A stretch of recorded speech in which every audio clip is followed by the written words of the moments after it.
The Man Who Knew Too Much by G.K. Chesterton. Chapter 1. The Face in the Target. Harold March, the rising reviewer and social critic, was walking vigorously across a great tableland of moors and commons, the horizon of which was fringed with the far-off woods of the famous estate of Torwood Park. He was a good-looking young man in tweeds, with very pale curly hair and pale clear eyes. Walking in wind and sun in the very landscape of liberty, he was still young enough to remember his politics and not merely try to forget them. For his errand at Torwood Park was a political one. It was the place of appointment named by no less a person than the Chancellor of the Exchequer, Sir Howard Horne, then introducing his so-called socialist budget, and prepared to expound it in an interview with so promising a penman. Harold March was the sort of man who knows everything about politics and nothing about politicians. He also knew a great deal about arts, letters, philosophy, and general culture, about almost everything indeed, except the world he was living in. Abruptly, in the middle of those sunny and windy flats, he came upon a sort of cleft, almost narrow enough to be called a crack, in the land. It was just large enough to be the watercourse for a small stream which vanished at intervals under green tunnels of undergrowth, as if in a dwarfish forest. Indeed, he had an odd feeling, as if he were a giant looking over the valley of the pygmies. When he dropped into the hollow, however, the impression was lost. The rocky banks, though hardly above the height of a cottage, hung over and had the profile of a precipice. As he began to wander down the course of the stream in idle but romantic curiosity, and saw the water shining in short strips between the great grey boulders and bushes as soft as great green mosses, he fell into quite an opposite vein of fantasy. It was rather as if the earth had opened and swallowed him into a sort of underworld of dreams, and when he became conscious of a human figure dark against the silver stream, sitting on a large boulder and looking rather like a large bird, it was perhaps with some of the premonitions proper to a man who meets the strangest friendship of his life. The man was apparently fishing, or at least was fixed in a fisherman's attitude with more than a fisherman's immobility. March was able to examine the man almost as if he had been a statue for some minutes before the statue spoke. He was a tall, fair man, cadaverous and a little lackadaisical, with heavy eyelids and a high-bridged nose. When his face was shaded with his wide white hat, his light moustache and lithe figure gave him a look of youth. But the Panama lay on the moss beside him, and the spectator could see that his brow was prematurely bald, and this, combined with a certain hollowness about the eyes, had an air of headwork or even headache. But the most curious thing about him, realized after a short scrutiny, was that, though he looked like a fisherman, he was not fishing. He was holding, instead of a rod, something that might have been a landing net which some fishermen use, but which was much more like the ordinary toy net which children carry and which they generally use indifferently for shrimps or butterflies. He was dipping this into the water at intervals, gravely regarding its harvest of weed or mud and emptying it out again. "No, I haven't caught anything," he remarked calmly, as if answering an unspoken query. "What I do have, I throw it back again, especially the big fish. But some of the little beasts interest me when I get 'em." "A scientific interest, I suppose," observed March. "Of a rather amateurish sort, I fear," answered the strange fisherman. "I have a sort of hobby about what they call phenomena of phosphorescence. But it would be rather awkward to go about in society carrying stinking fish." "I suppose it would," said March, with a smile. "Rather odd to enter a drawing-room carrying a large luminous cod," continued the stranger in his listless way. "How quaint it would be if one could carry it about like a lantern, or have little sprats for candles.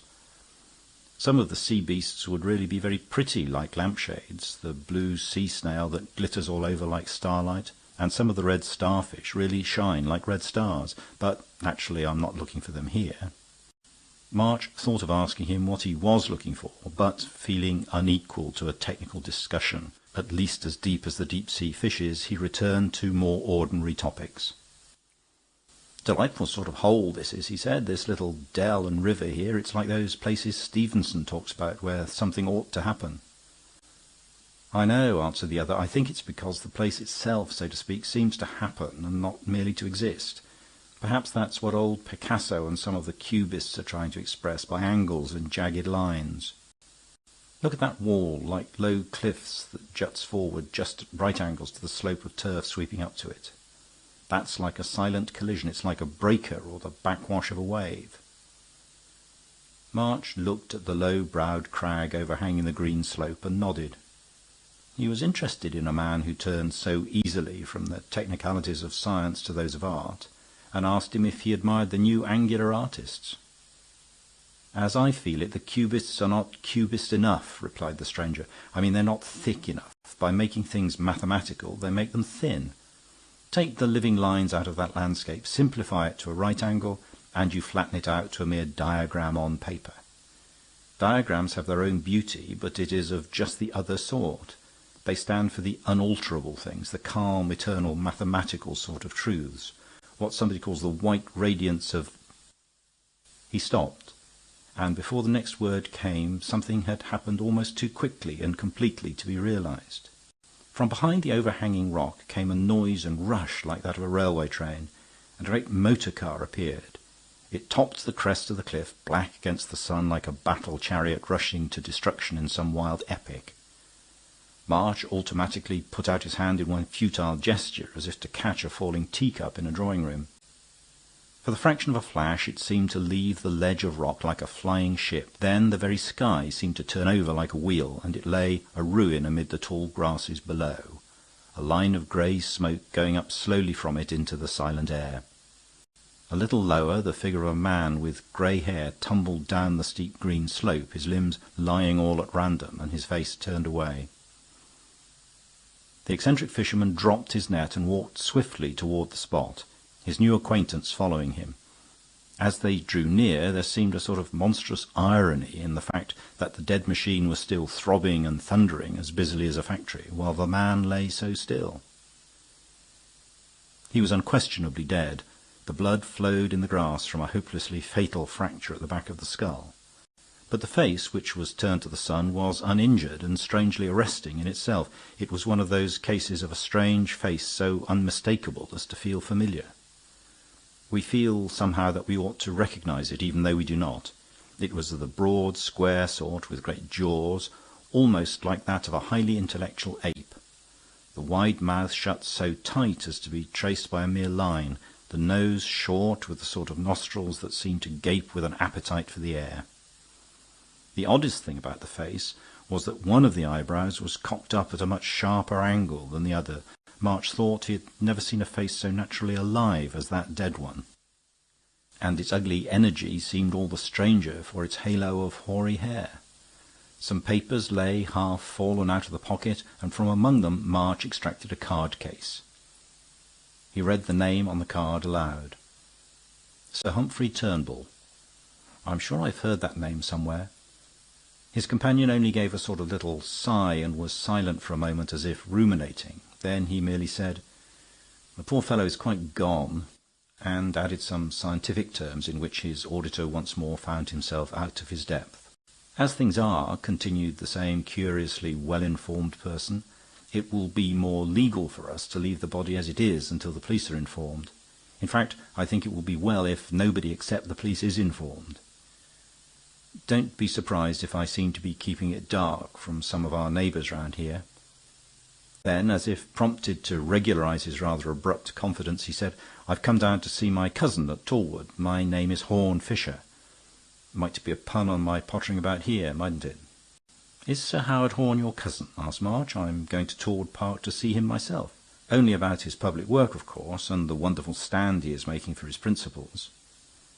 I think this budget is the greatest thing in English history. If it fails, it will be the most heroic failure in English history. Are you an admirer of your great kinsman, Mr. Fisher?" "Rather," said Mr. Fisher. "He's the best shot I know." Then, as if sincerely repentant of his nonchalance, he added with a sort of enthusiasm, "No, but really he's a beautiful shot." As if fired by his own words, he took a sort of leap at the ledges of the rock above him, and scaled them with a sudden agility in startling contrast to his general lassitude.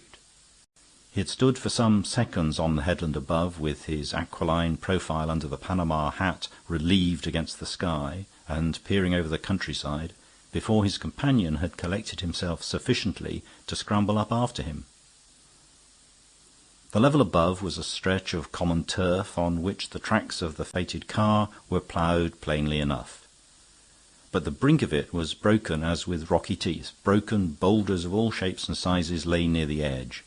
It was almost incredible that anyone could have deliberately driven into such a death trap, especially in broad daylight. "I can't make head or tail of it," said March. "Was he blind or blind drunk?" "Neither, by the look of him," replied the other. "Then it was suicide." "It doesn't seem a cosy way of doing it," remarked the man called Fisher. "Besides, I don't fancy poor old Puggy would commit suicide somehow." "Poor old who?" inquired the wondering journalist. "Did you know this unfortunate man?" "Nobody knew him exactly," replied Fisher with some vagueness. "But one knew him, of course. He'd been a terror in his time, in Parliament and the courts and so on, especially in that row about the aliens who were deported as undesirables, when he wanted one of them hanged for murder. He was so sick about it that he retired from the bench. Since then he mostly motored about by himself. But he was coming to Torwood too for the week-end, and I don't see why he should deliberately break his neck almost at the very door. I believe Hoggs, my cousin Howard, was coming down specially to meet him." "Torwood Park doesn't belong to your cousin?" inquired March. "No, it used to belong to the Winthrops, you know," replied the other. "Now a new man's got it, a man from Montreal named Jenkins. Hoggs comes for the shooting. I told you he was a lovely shot." This repeated eulogy on the great social statesman affected Harold March as if somebody had defined Napoleon as a distinguished player of nap. But he had another half-formed impression struggling in this flood of unfamiliar things, and he brought it to the surface before it could vanish. "Jenkins," he repeated. "Surely you don't mean Jefferson Jenkins, the social reformer? I mean the man who's fighting for the new cottage estate system. It would be as interesting to meet him as any cabinet minister in the world, if you'll excuse me saying so." "Yes, Hoggs told him it would have to be cottages," said Fisher. "He said the bread of cattle had improved too often, and people were beginning to laugh. And, of course, you must hang a peerage onto something, though the poor chap hasn't got it yet. Hello, here's somebody else." They had started walking in the tracks of the car, leaving it behind them in the hollow, still humming horribly like a huge insect that had killed a man. The tracks took them to the corner of the road, one arm of which went on in the same line towards the distant gates of the park. It was clear that the car had been driven down the long straight road, and then, instead of turning with the road to the left, had gone straight on over the turf to its doom. But it was not this discovery that had riveted Fisher's eye, but something even more solid. At the angle of the white road a dark and solitary figure was standing, almost as still as a finger-post. It was that of a big man in rough shooting clothes, bare-headed and with tousled curly hair that gave him a rather wild look. On a nearer approach this first more fantastic impression faded. In a full light the figure took on more conventional colours, as of an ordinary gentleman who happened to have come out without a hat and without very studiously brushing his hair. But the massive stature remained, and something deep and even cavernous about the setting of the eyes redeemed his animal good looks from the commonplace. But March had no time to study the man more closely, for, much to his astonishment, his guide merely observed, "Hello, Jack," and walked past him as if he had indeed been a signpost, and without attempting to inform him of the catastrophe beyond the rocks. It was relatively a small thing, but it was only the first thing in a string of singular antics on which his new and eccentric friend was leading him. The man they had passed looked after them in rather a suspicious fashion, but Fisher continued serenely on his way along the straight road that ran past the gates of the great estate.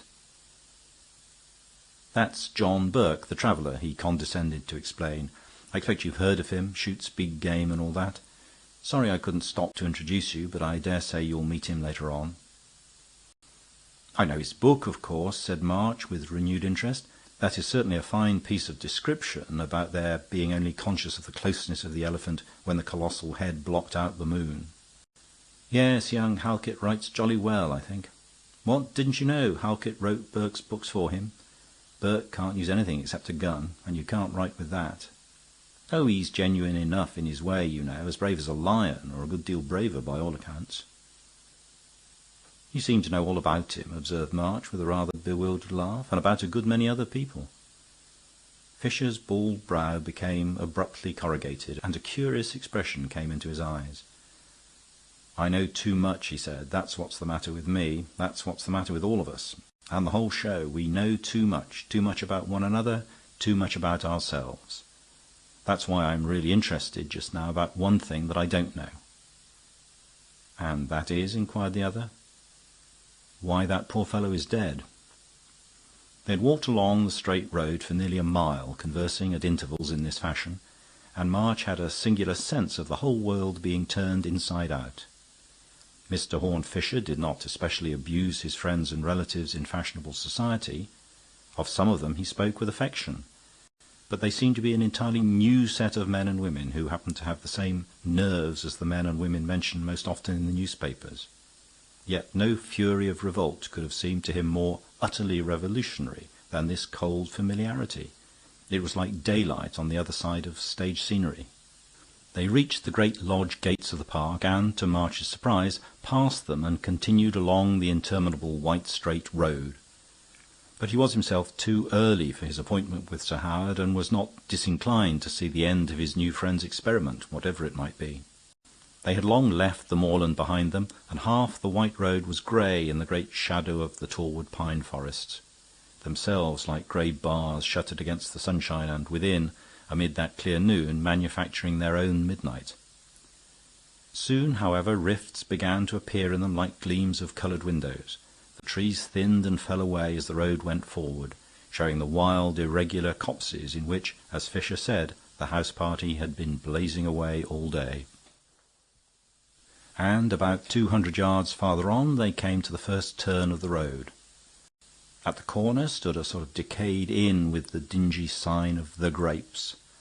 The signboard was dark and indecipherable by now, and hung back against the sky and the grey moorland beyond, about as inviting as a gallows. March remarked that it looked like a tavern for vinegar instead of wine. "A good phrase," said Fisher, "and so it would be if you were silly enough to drink wine in it. But the beer is very good, and so is the brandy." March followed him to the bar-parlour with some wonder, and his dim sense of repugnance was not dismissed by the first sight of the innkeeper, who was widely different from the genial innkeepers of romance, a bony man very silent behind a black moustache, but with black, restless eyes. Taciturn as he was, the investigator succeeded at last in extracting a scrap of information from him, by dint of ordering beer and talking to him persistently and minutely on the subject of motor cars. He evidently regarded the innkeeper as, in some singular way, an authority on motor cars, as being deep in the secrets of the mechanism, management, and mismanagement of motor cars, holding the man all the time with a glittering eye like the Ancient Mariner. Out of all this rather mysterious conversation there did emerge at last a sort of admission that one particular motor car of a given description had stopped before the inn about an hour before, and that an elderly man had alighted, requiring some mechanical assistance.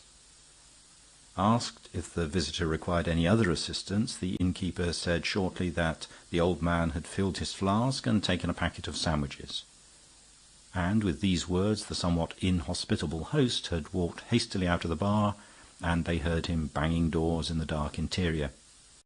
Fisher's weary eye wandered round the dusty and dreary inn-parlour, and rested dreamily on a glass case containing a stuffed bird, with a gun hung on hooks above it, which seemed to be its only ornament.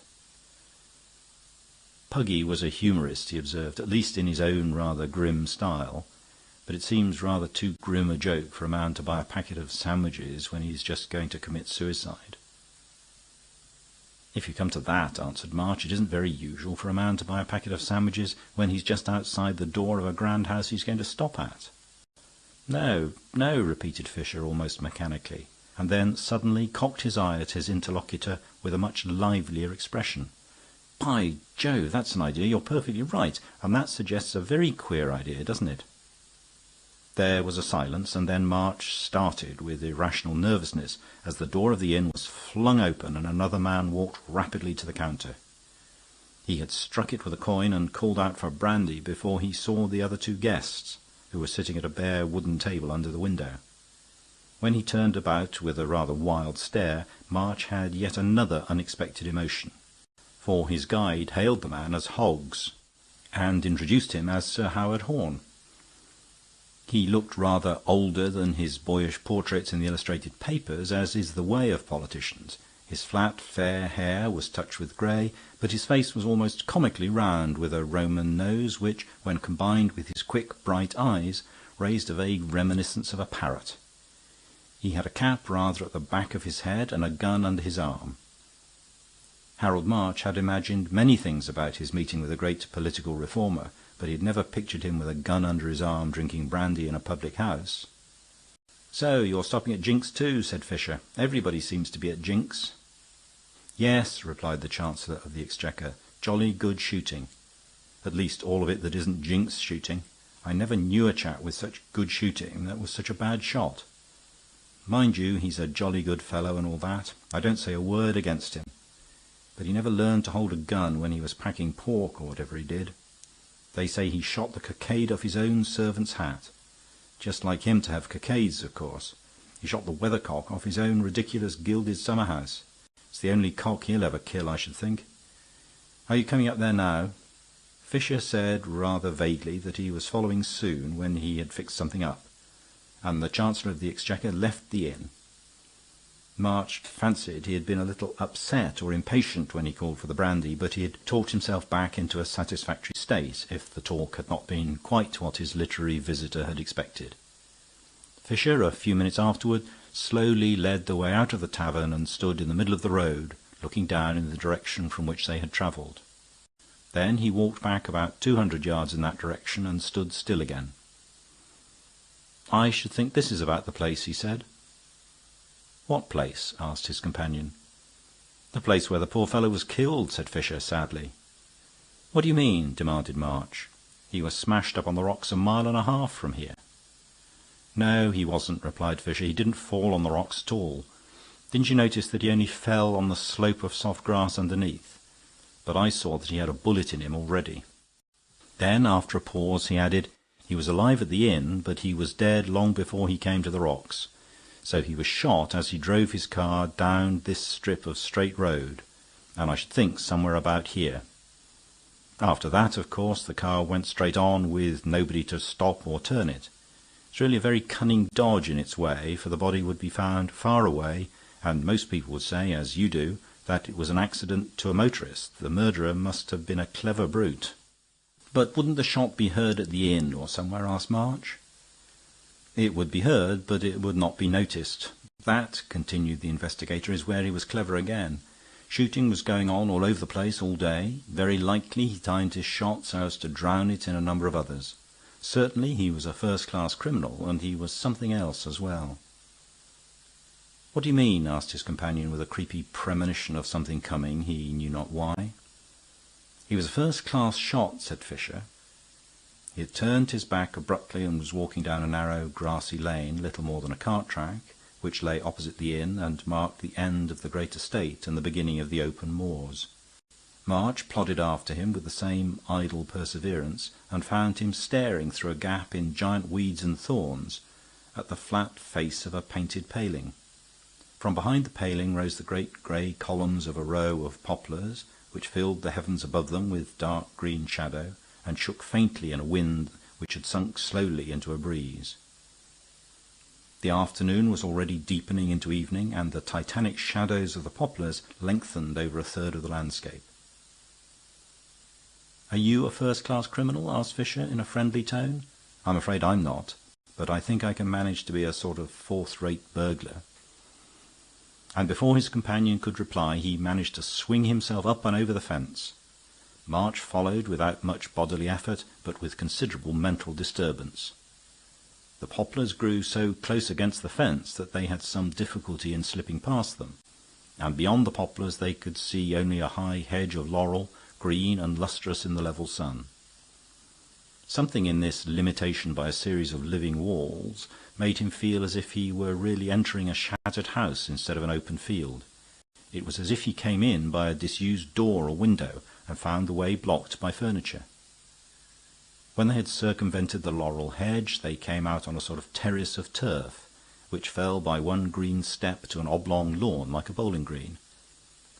Beyond this was the only building in sight, a low conservatory, which seemed far away from anywhere, like a glass cottage standing in its own fields in fairyland. Fisher knew that lonely look of the outlying parts of a great house well enough. He realized that it is more of a satire on aristocracy than if it were choked with weeds and littered with ruins. For it is not neglected, and yet it is deserted. At any rate, it is disused. It is regularly swept and garnished for a master who never comes. Looking over the lawn, however, he saw one object which he had not apparently expected. It was a sort of tripod supporting a large disc, like the round top of a table tipped sideways. And it was not until they had dropped onto the lawn and walked across to look at it that March realized that it was a target. It was worn and weather-stained. The gay colours of its concentric rings were faded. Possibly it had been set up in those far-off Victorian days when there was a fashion for archery. March had one of his vague visions of ladies in cloudy crinolines and gentlemen in outlandish hats and whiskers, revisiting that lost garden like ghosts. Fisher, who was peering more closely at the target, startled him by an explanation. "Hello," he said, "somebody's been peppering this thing with shot, after all, and quite lately, too. Why, I believe old Jink's been trying to improve his bad shooting here." "Yes, and it looks as if it still wanted improving," answered March, laughing. "Not one of these shots is anywhere near the bull's-eye. They seem just scattered about in the wildest way." "In the wildest way," repeated Fisher, still peering intently at the target. He seemed merely to assent, but March fancied his eye was shining under its sleepy lid, and that he had straightened his stooping figure with a strange effort. "Excuse me a moment," he said, feeling in his pockets. "I think I've got some of my chemicals, and after that we'll go up to the house." And he stooped again over the target, putting something with his finger over each of the shot holes. So far as March could see, merely a dull grey smear. Then they went through the gathering twilight, up the long green avenues to the great house. Here again, however, the eccentric investigator did not enter by the front door. He walked round the house until he found a window open, and, leaping into it, introduced his friend to what appeared to be the gun-room. Rows of the regular instruments for bringing down birds stood against the walls, but across a table in the window lay one or two weapons of heavier and more formidable pattern. "Hullo, these are Burke's big game rifles," said Fisher. "I never knew he kept them here." He lifted one of them, examined it briefly, and put it down again, frowning heavily. Almost as he did so, a strange young man came hurriedly into the room. He was dark and sturdy, with a bumpy forehead and a bulldog jaw, and he spoke with a curt apology. "I left Major Burke's guns here," he said, "and he wants them packed up. He's going away tonight." And he carried off the two rifles without casting a glance at the stranger. Through the open window they could see his short, dark figure walking away across the glimmering garden. Fisher got out of the window again and stood looking after him. "That's Halkett, whom I told you about," he said. "I knew he was a sort of secretary and had to do with Burke's papers, but I never knew he had anything to do with his guns. But he's just the sort of silent, sensible little devil who might be very good at anything, the sort of man you know for years before you find he's a chess champion." He had begun to walk in the direction of the disappearing secretary, and they soon came within sight of the rest of the house party, talking and laughing on the lawn. They could see the tall figure and loose mane of the lion hunter dominating the little group. "By the way," observed Fisher, "when we were talking about Burke and Halkett, I said that a man couldn't very well write with a gun. Well, I'm not so sure now. Did you ever hear of an artist so clever that he could draw with a gun?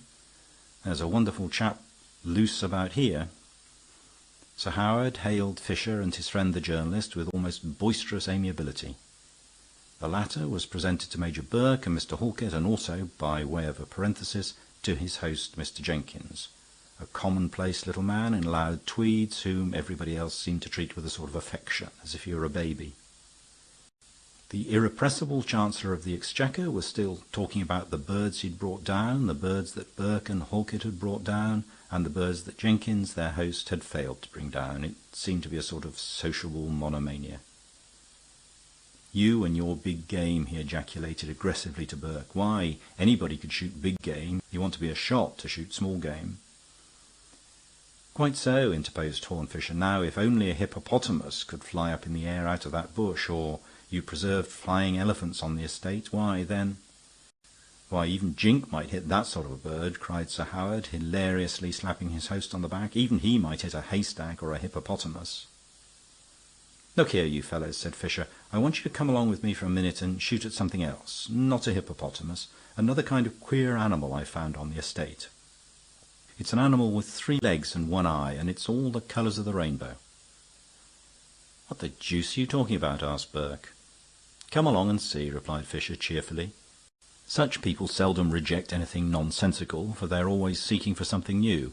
They gravely rearmed themselves from the gun-room and trooped along at the tail of their guide, Sir Howard only pausing in a sort of ecstasy to point out the celebrated gilt summer-house on which the gilt weathercock still stood crooked. It was dusk, turning to dark, by the time they reached the remote green by the poplars and accepted the new and aimless game of shooting at the old mark. The last light seemed to fade from the lawn, and the poplars against the sunset were like great plumes upon a purple hearse, when the futile procession finally curved round and came out in front of the target. Sir Howard again slapped his host on the shoulder, shoving him playfully forward to take the first shot. The shoulder and arm he touched seemed unnaturally stiff and angular. Mr. Jenkins was holding his gun in an attitude more awkward than any that his satiric friends had seen or expected. At the same instant a horrible scream seemed to come from nowhere. It was so unnatural and so unsuited to the scene that it might have been made by some inhuman thing flying on wings above them, or eavesdropping in the dark woods beyond. But Fisher knew that it had started and stopped on the pale lips of Jefferson Jenkins of Montreal, and no one at that moment, catching sight of Jefferson Jenkins' face, would have complained that it was commonplace. The next moment a torrent of guttural but good-humoured oaths came from Major Burke, as he and the 2 other men saw what was in front of them. The target stood up in the dim grass like a dark goblin, grinning at them, and it was literally grinning. It had 2 eyes like stars, and in similar livid points of light were picked out the 2 upturned and open nostrils and the 2 ends of the wide and tight mouth. A few white dots above each eye indicated the hoary eyebrows, and one of them ran upward almost erect. It was a brilliant caricature done in bright dotted lines, and March knew of whom. It shone in the shadowy grass, smeared with sea fire, as if one of the submarine monsters had crawled into the twilight garden. But it had the head of a dead man. "It's only luminous paint," said Burke. "Old Fisher's been having a joke with that phosphorescent stuff of his." "Seems to be meant for old Puggy," observed Sir Howard. "Hits him off very well." With that they all laughed, except Jenkins. When they had all done, he made a noise like the first effort of an animal to laugh, and Horne Fisher suddenly strode across to him and said, "Mr. Jenkins, I must speak to you at once, in private." It was by the little watercourse in the moors, on the slopes under the hanging rock, that March met his new friend Fisher, by appointment, shortly after the ugly and almost grotesque scene that had broken up the group in the garden. "It was a monkey trick of mine," observed Fisher, gloomily, putting phosphorus on the target. "But the only chance to make him jump was to give him the horrors suddenly. And when he saw the face he had shot at shining on the target he practised on, all lit up with an infernal light, he did jump. Quite enough for my own intellectual satisfaction." "I'm afraid I don't quite understand, even now," said March, "exactly what he did, or why he did it." "You ought to," replied Fisher, with his rather dreary smile, "for you gave me the first suggestion yourself." "Oh, yes, you did, and it was a very shrewd one. You said a man wouldn't take sandwiches with him to dine at a great house. It was quite true, and the inference was that, though he was going there, he didn't mean to dine there, or, at any rate, that he might not be dining there. It occurred to me at once that he probably expected the visit to be unpleasant, or the reception doubtful, or something that would prevent his accepting hospitality. Then it struck me that Turnbull was a terror to certain shady characters in the past, and that he'd come down to identify and denounce one of them. The chances, at the start, pointed to the host, that is, Jenkins. I'm morally certain now that Jenkins was the undesirable alien Turnbull wanted to convict in another shooting affair. But you see, the shooting gentleman had another shot in his locker. "But you said he would have to be a very good shot," protested March. "Jenkins is a very good shot," said Fisher. "A very good shot who can pretend to be a very bad shot." "Shall I tell you the second hint I hit on after yours, to make me think it was Jenkins? It was my cousin's account of his bad shooting. He'd shot a cockade off a hat and a weathercock off a building. Now, in fact, a man must shoot very well indeed to shoot so badly as that. He must shoot very neatly to hit the cockade and not the head, or even the hat. If the shots had really gone at random, the chances are 1,000 to 1 that they would not have hit such prominent and picturesque objects. They were chosen because they were prominent and picturesque objects. They make a story to go the round of society. He keeps the crooked weathercock in the summer-house to perpetuate the story of a legend. And then he lay in wait with his evil eye and wicked gun, safely ambushed behind the legend of his own incompetence. But there's more than that. There is the summer-house itself. I mean, there is the whole thing. There's all that Jenkins gets chaffed about. The gilding and the gaudy colours and all the vulgarity that's supposed to stamp him as an upstart. Now, as a matter of fact, upstarts generally don't do this. God knows there's enough of them in society. And one knows them well enough. And this is the very last thing they do. They're generally only too keen to know the right thing and do it. And they instantly put themselves, body and soul, into the hands of art decorators and art experts who do the whole thing for them. There's hardly another millionaire alive who has the moral courage to have a gilt monogram on a chair like that one in the gun-room. For that matter, there's the name as well as the monogram. Names like Tompkins and Jenkins and Jinks are funny without being vulgar. I mean, they're vulgar without being common. If you prefer it, they are commonplace without being common. They're just the names to be chosen to look ordinary, but they're really rather extraordinary. Do you know many people called Tompkins? It's a good deal rarer than Talbot. It's pretty much the same with the comic clothes of the parvenu. Jenkins dresses like a character in Punch, but that's because he is a character in Punch. I mean, he's a fictitious character. He's a fabulous animal. He doesn't exist. Have you ever considered what it must be like to be a man who doesn't exist? I mean, to be a man with a fictitious character that he has to keep up at the expense not merely of personal talents, to be a new kind of hypocrite hiding a talent in a new kind of napkin. This man has chosen his hypocrisy very ingeniously. It was really a new one. A subtle villain has dressed up as a dashing gentleman and a worthy businessman and a philanthropist and a saint. But the loud checks of a comical little cad were really rather a new disguise. But the disguise must be very irksome to a man who can really do things. This is a dexterous little cosmopolitan gutter-snipe who can do scores of things. Not only shoot, but draw and paint and probably play the fiddle. Now, a man like that may find the hiding of his talents useful, but he could never help wanting to use them where they were useless.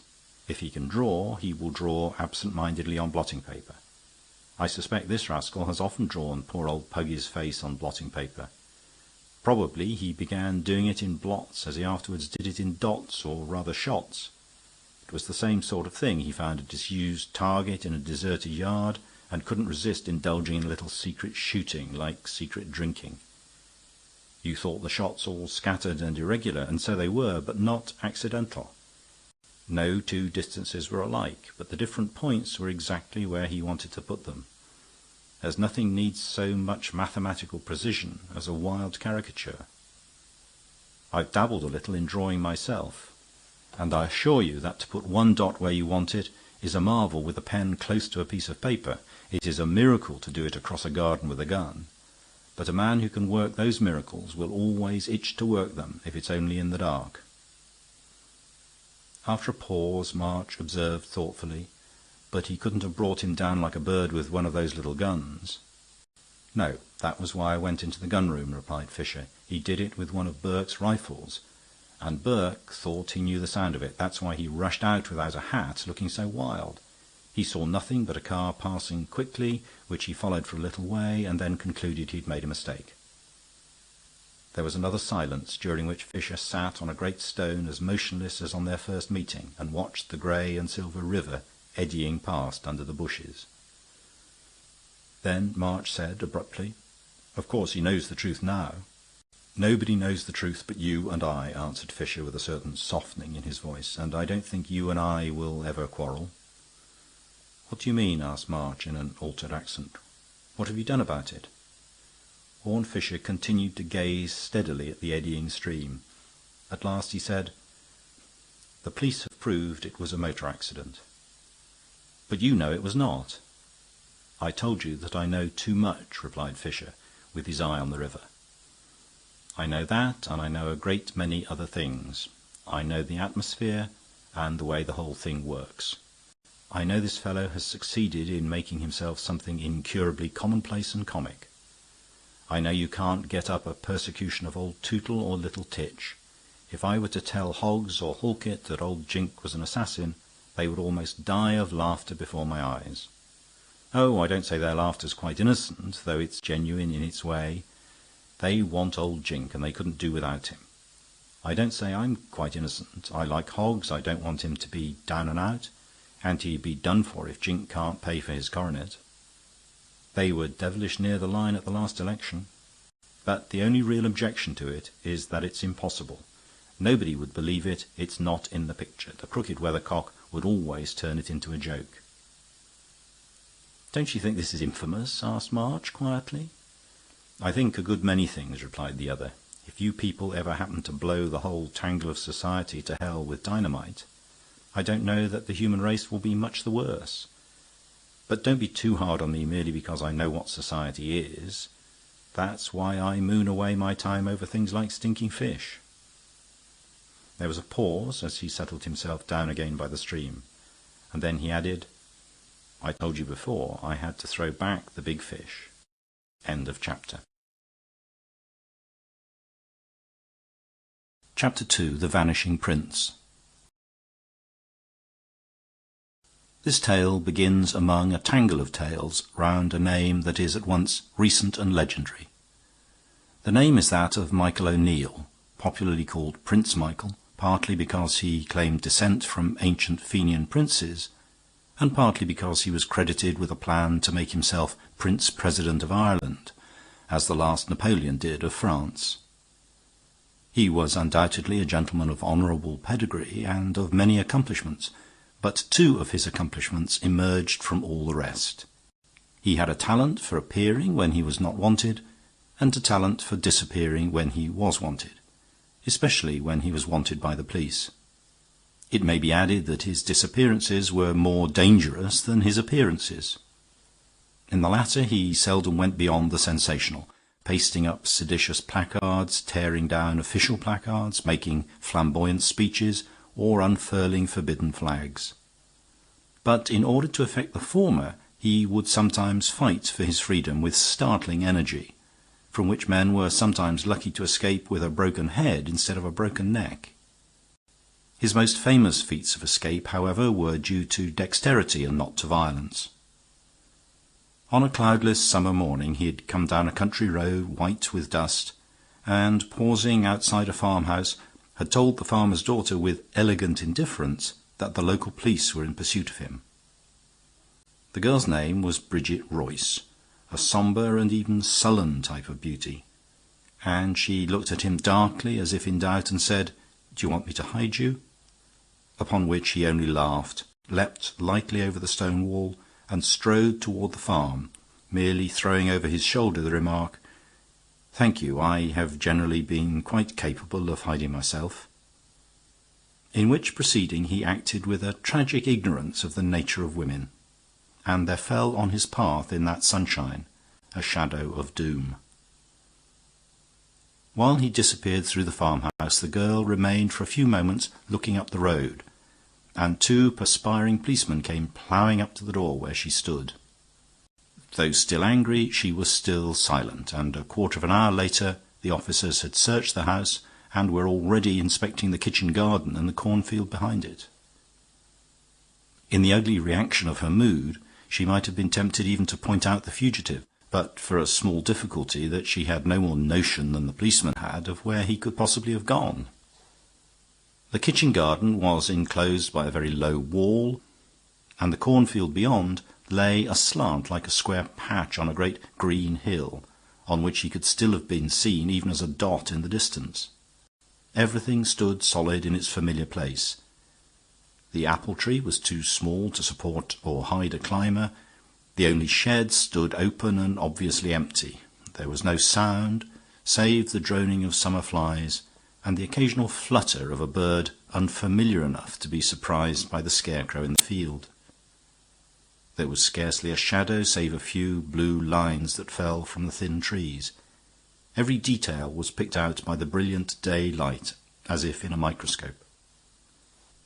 The girl described the scene later with all the passionate realism of her race, and whether or no the policeman had a similar eye for the picturesque, they had at least an eye for the facts of the case, and were compelled to give up the chase and retire from the scene. Bridget Royce remained as if in a trance, staring at the sunlit garden in which a man had just vanished like a fairy. She was still in a sinister mood, and the miracle took in her mind a character of unfriendliness and fear, as if the fairy were decidedly a bad fairy. The sun upon the glittering garden depressed her more than the darkness, but she continued to stare at it. Then the world itself went half-witted, and she screamed. The scarecrow moved in the sunlight. It had stood with its back to her in a battered old black hat and a tattered garment, and with all its tatters flying, it strode away across the hill. She did not analyze the audacious trick by which the man had turned to his advantage the subtle effects of the expected and the obvious. She was still under the cloud of more individual complexities. And she noticed most of all that the vanishing scarecrow did not even turn to look at the farm, and the fates that were running so adverse to his fantastic career of freedom ruled that his next adventure, though it had the same success in another quarter, should increase the danger in this quarter. Among the many similar adventures related of him in this manner, it is also said that some days afterward another girl, named Mary Cregan, found him concealed on the farm where she worked, and if the story is true, she must also have had the shock of an uncanny experience. For when she was busy at some lonely task in the yard, she heard a voice speaking out of the well, and found that the eccentric had managed to drop himself into the bucket, which was some little way below, the well only partly full of water. In this case, however, he had to appeal to the woman to wind up the rope, and men say it was when this news was told to the other woman that her soul walked over the borderline of treason. Such, at least, were the stories told of him in the countryside, and there were many more, as that he had stood insolently in a splendid green dressing-gown on the steps of a great hotel, and then led the police a chase through a long suite of grand apartments, and finally through his own bedroom onto a balcony that overhung the river. The moment the pursuers stepped onto the balcony, it broke under them, and they dropped pell-mell into the eddying waters, while Michael, who had thrown off his gown and dived, was able to swim away. It was said that he had carefully cut away the props so that they would not support anything so heavy as a policeman. But here again he was immediately fortunate, yet ultimately unfortunate, for it is said that one of the men was drowned, leaving a family feud which made a little rift in his popularity. These stories can now be told in some detail, not because they are the most marvellous of his many adventures, but because these alone were not covered with silence by the loyalty of the peasantry. These alone found their way into official reports, and it is these which 3 of the chief officials of the country were reading and discussing when the more remarkable part of this story begins. Night was far advanced, and the lights shone in the cottage that served for a temporary police station near the coast.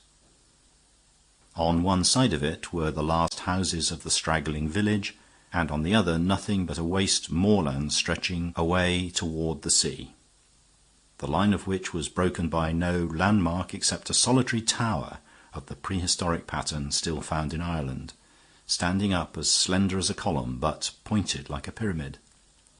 At a wooden table in front of the window, which normally looked out on this landscape, sat two men in plain clothes, but with something of a military bearing, for indeed they were the two chiefs of the detective service of that district.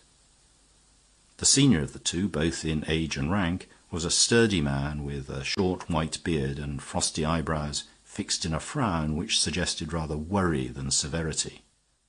His name was Morton, and he was a Liverpool man, long pickled in the Irish quarrels, and doing his duty among them in a sour fashion not altogether unsympathetic. He had spoken a few sentences to his companion Nolan, a tall, dark man with a cadaverous, equine Irish face, when he seemed to remember something and touched a bell which rang in another room. The subordinate he had summoned immediately appeared with a sheaf of papers in his hand. "Sit down, Wilson," he said. "Those are the depositions, I suppose?" "Yes," replied the third officer. "I think I've got all there is to be got out of them, so I sent the people away." "Did Mary Cragen give evidence?" asked Morton, with a frown that looked a little heavier than usual. "No, but her master did," answered the man called Wilson, who had flat red hair and a plain pale face, not without sharpness. "I think he's hanging around the girl himself and is out against a rival. There's always some reason of that sort when we're told the truth about anything. And you bet the other girl told right enough." "Well, let's hope there'll be some sort of use," remarked Nolan in a somewhat hopeless manner, gazing out into the darkness. "Anything is to the good," said Morton, "that lets us know anything about him." "Do we know anything about him?" asked the melancholy Irishman. "We know one thing about him," said Wilson, "and it's the one thing that nobody ever knew before. We know where he is." "Are you sure?" inquired Morton, looking at him sharply. "Quite sure," replied his assistant. "At this very minute he's in that tower over there by the shore. If you go near enough, you'll see the candle burning in the window." As he spoke, the noise of a horn sounded on the road outside, and a moment after they heard the throbbing of a motor car brought to a standstill before the door. Morton instantly sprang to his feet. "Thank the Lord, that's the car from Dublin," he said. "I can't do anything without special authority, not if he was sitting on the top of the tower and putting out his tongue at us. But the chief can do what he thinks best." He hurried out to the entrance and was soon exchanging greetings with a big, handsome man in a fur coat, who brought into the dingy little station the indescribable glow of the great cities and the luxuries of the great world. For this was Sir Walter Carey, an official of such eminence in Dublin Castle that nothing short of the case of Prince Michael would have brought him on such a journey in the middle of the night. But the case of Prince Michael, as it happened, was complicated by legalism as well as lawlessness. On the last occasion he had escaped by a forensic quibble and not, as usual, by a private escapade. And it was a question whether at the moment he was amenable to the law or not. It might be necessary to stretch a point, but a man like Sir Walter could probably stretch it as far as he liked. Whether he intended to was a question to be considered. Despite the almost aggressive touch of luxury in the fur coat, it soon became apparent that Sir Walter's large leonine head was for use as well as ornament, and he considered the matter soberly and sanely enough. 5 chairs were set round the plain deal table, for who should Sir Walter bring with him but his young relative and secretary, Horne Fisher?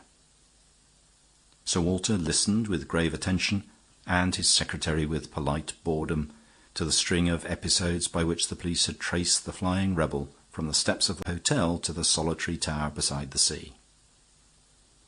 There, at least, he was cornered between the moors and the breakers, and the scout sent by Wilson reported him as writing under a solitary candle, perhaps composing another of his tremendous proclamations. Indeed, it would have been typical of him to choose it as the place in which finally to turn to bay. He had some remote claim on it, as on a family castle, and those who knew him thought him capable of imitating the primitive Irish chieftains who fell fighting against the sea. "I saw some queer-looking people leaving as I came in," said Sir Walter Carey. "I suppose they were your witnesses, but why do they turn up here at this time of night?" Morton smiled grimly. "They come here by night because they would be dead men if they came here by day. They are criminals committing a crime that is more horrible here than theft or murder."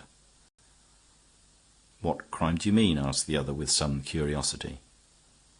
"They're helping the law," said Morton.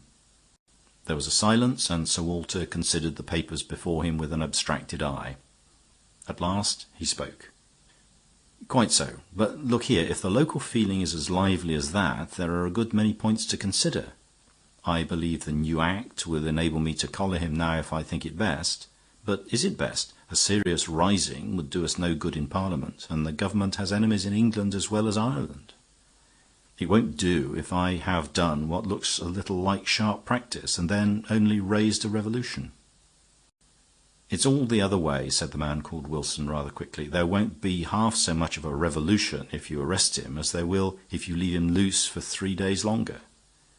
But anyhow, there can't be anything nowadays that the proper police can't manage." "Mr. Wilson is a Londoner," said the Irish detective with a smile. "Yes, I'm a Cockney all right," replied Wilson, "and I think I'm all the better for that, especially at this job, oddly enough." Sir Walter seemed slightly amused at the pertinacity of the third officer, and perhaps even more amused at the slight accent with which he spoke, which rendered rather needless the boast about his origin. "Do you mean to say," he asked, "that you know more about the business here because you've come from London?" "Sounds funny, I know, but I do believe it," answered Wilson. "I believe these affairs want fresh methods, but most of all, I believe they want a fresh eye." The superior officers laughed, and the red-haired man went on with a slight touch of temper. "Well, look at the facts. See how the fellow got away every time, and you'll understand what I mean. Why was he able to stand in the place of the Scarecrow, hidden by nothing but an old hat? Because it was a village policeman who knew the Scarecrow was there, was expecting it, and therefore took no notice of it. Now, I never expect a Scarecrow. I've never seen one in the street, and I stare at one when I see it in the field. It's a new thing to me and worth noticing. And it was just the same when he hid in the well. You are ready to find a well in a place like that, you look for a well, and so you don't see it. I don't look for it, and therefore I do look at it." "It is certainly an idea," said Sir Walter, smiling. "But what about the balcony? Balconies are occasionally seen in London." "But not rivers right under them, as if it was in Venice," replied Wilson. "It is certainly a new idea," repeated Sir Walter, with something like respect. He had all the love of the luxurious classes for new ideas, but he also had a critical faculty, and was inclined to think, after due reflection, that it was a true idea as well. Growing dawn had already turned the window-panes from black to grey when Sir Walter got abruptly to his feet.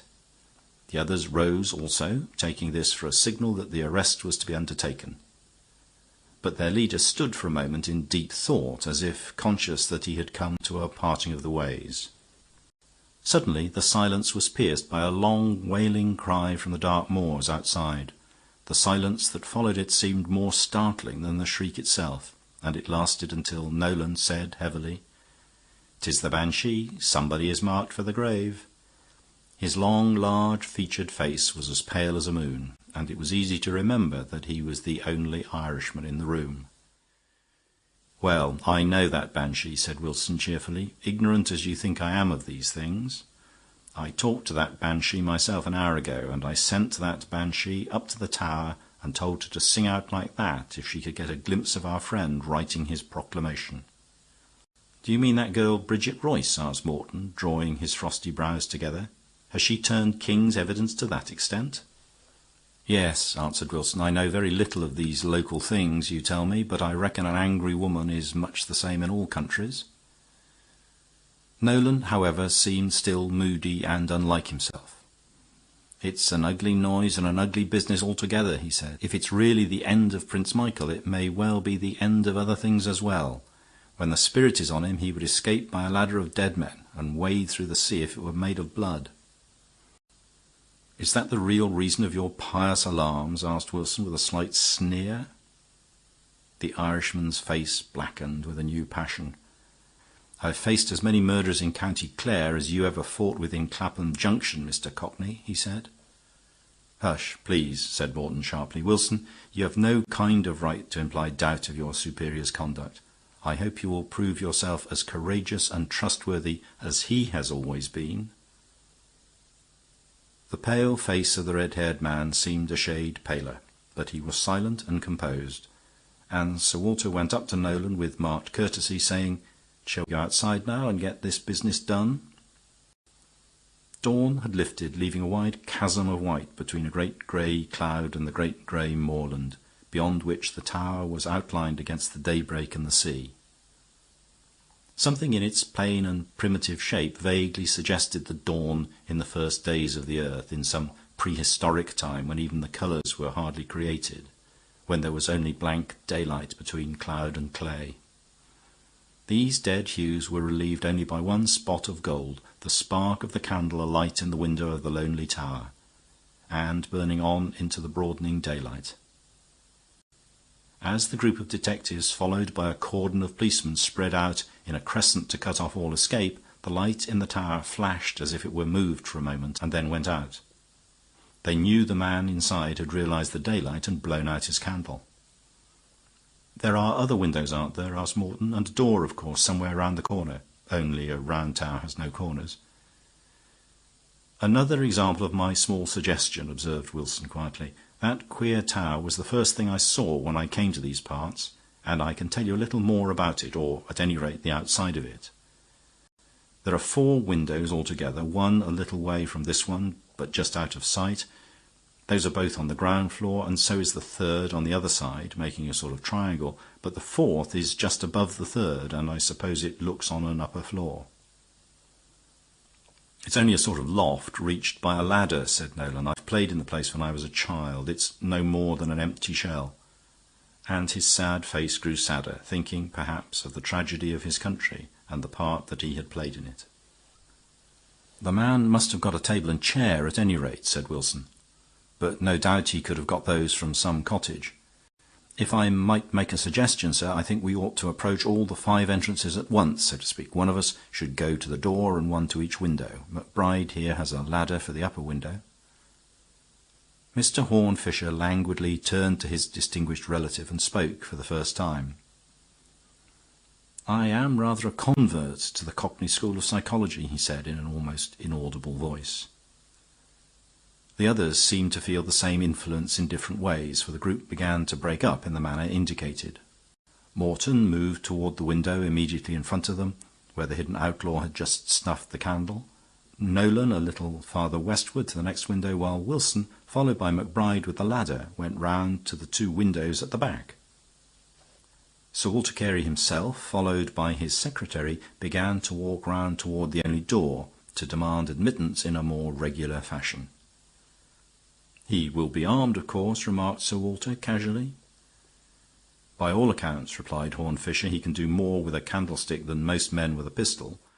But he is pretty sure to have the pistol too." Even as he spoke, the question was answered with a tongue of thunder. Morton had just placed himself in front of the nearest window, his broad shoulders blocking the aperture. For an instant it was lit from within as with red fire, followed by a thundering throng of echoes. The square shoulders seemed to alter in shape, and the sturdy figure collapsed among the tall rank grasses at the foot of the tower. A puff of smoke floated from the window like a little cloud. The 2 men behind rushed to the spot and raised him, but he was dead. Sir Walter straightened himself and called out something that was lost in another noise of firing. It was possible that the police were already avenging their comrade from the other side.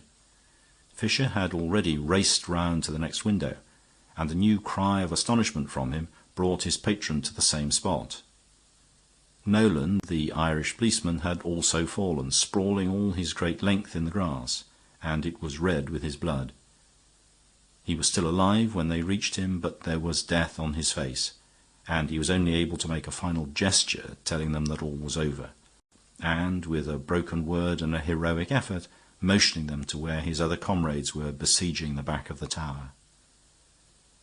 Stunned by these rapid and repeated shocks, the 2 men could only vaguely obey the gesture, and, finding their way to the other windows at the back, they discovered a scene equally startling, if less final and tragic. The other two officers were not dead or mortally wounded, but Macbride lay with a broken leg and his ladder on top of him, evidently thrown down from the top window of the tower, while Wilson lay on his face, quite still as if stunned, with his red head among the grey and silver of the sea holly. In him, however, the impotence was but momentary, for he began to move and rise as the others came round the tower. "My God, it's like an explosion!" cried Sir Walter. And indeed it was the only word for this unearthly energy by which one man had been able to deal death or destruction on 3 sides of the same small triangle at the same instant. Wilson had already scrambled to his feet, and with splendid energy flew again at the window, revolver in hand. He fired twice into the opening and then disappeared in his own smoke. But the thud of his feet and the shock of a falling chair told them that the intrepid Londoner had managed at last to leap into the room.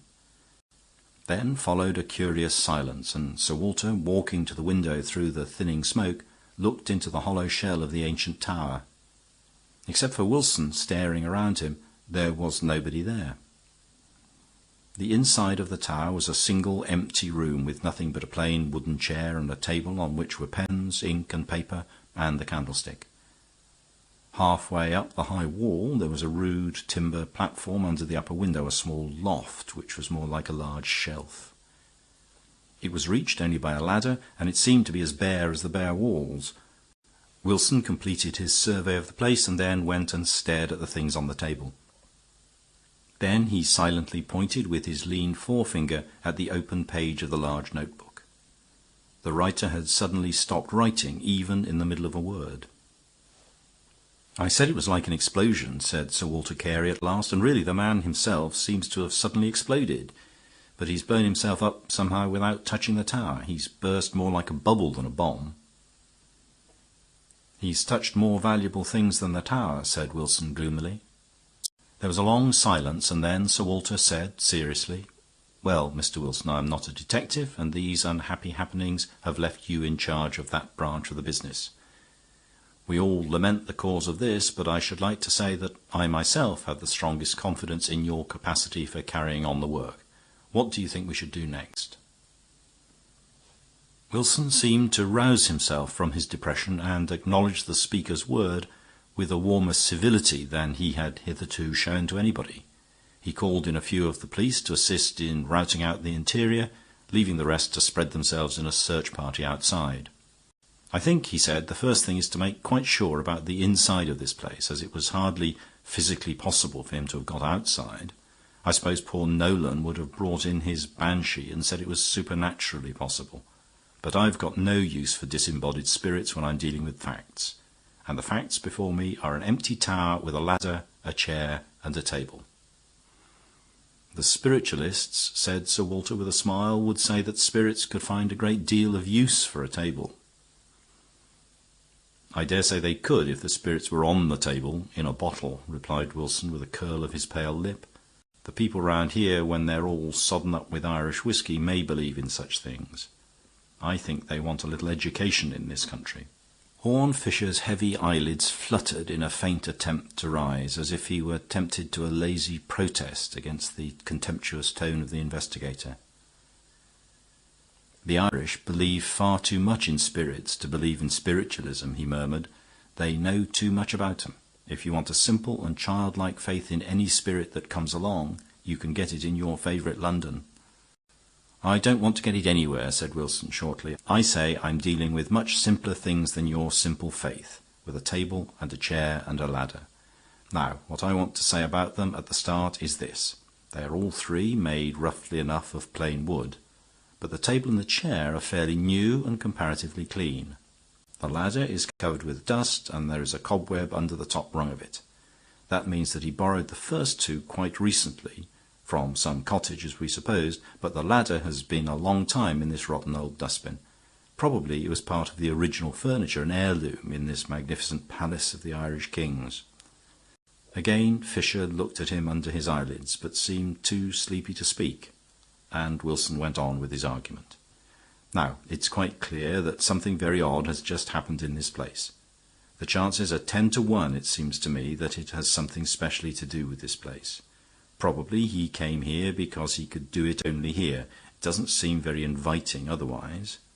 But the man knew it of old. They say it belonged to his family, so that, altogether, I think, everything points to something in the construction of the tower itself." "Your reasoning seems to me excellent," said Sir Walter, who was listening attentively. "But what could it be?" "You see now what I mean about the ladder," went on the detective. "It's the only old piece of furniture here, and the first thing that caught that Cockney eye of mine. But there is something else. That loft up there is a sort of lumber room without any lumber. So far as I can see, it's as empty as everything else. And as things are, I don't see the use of the ladder leading to it.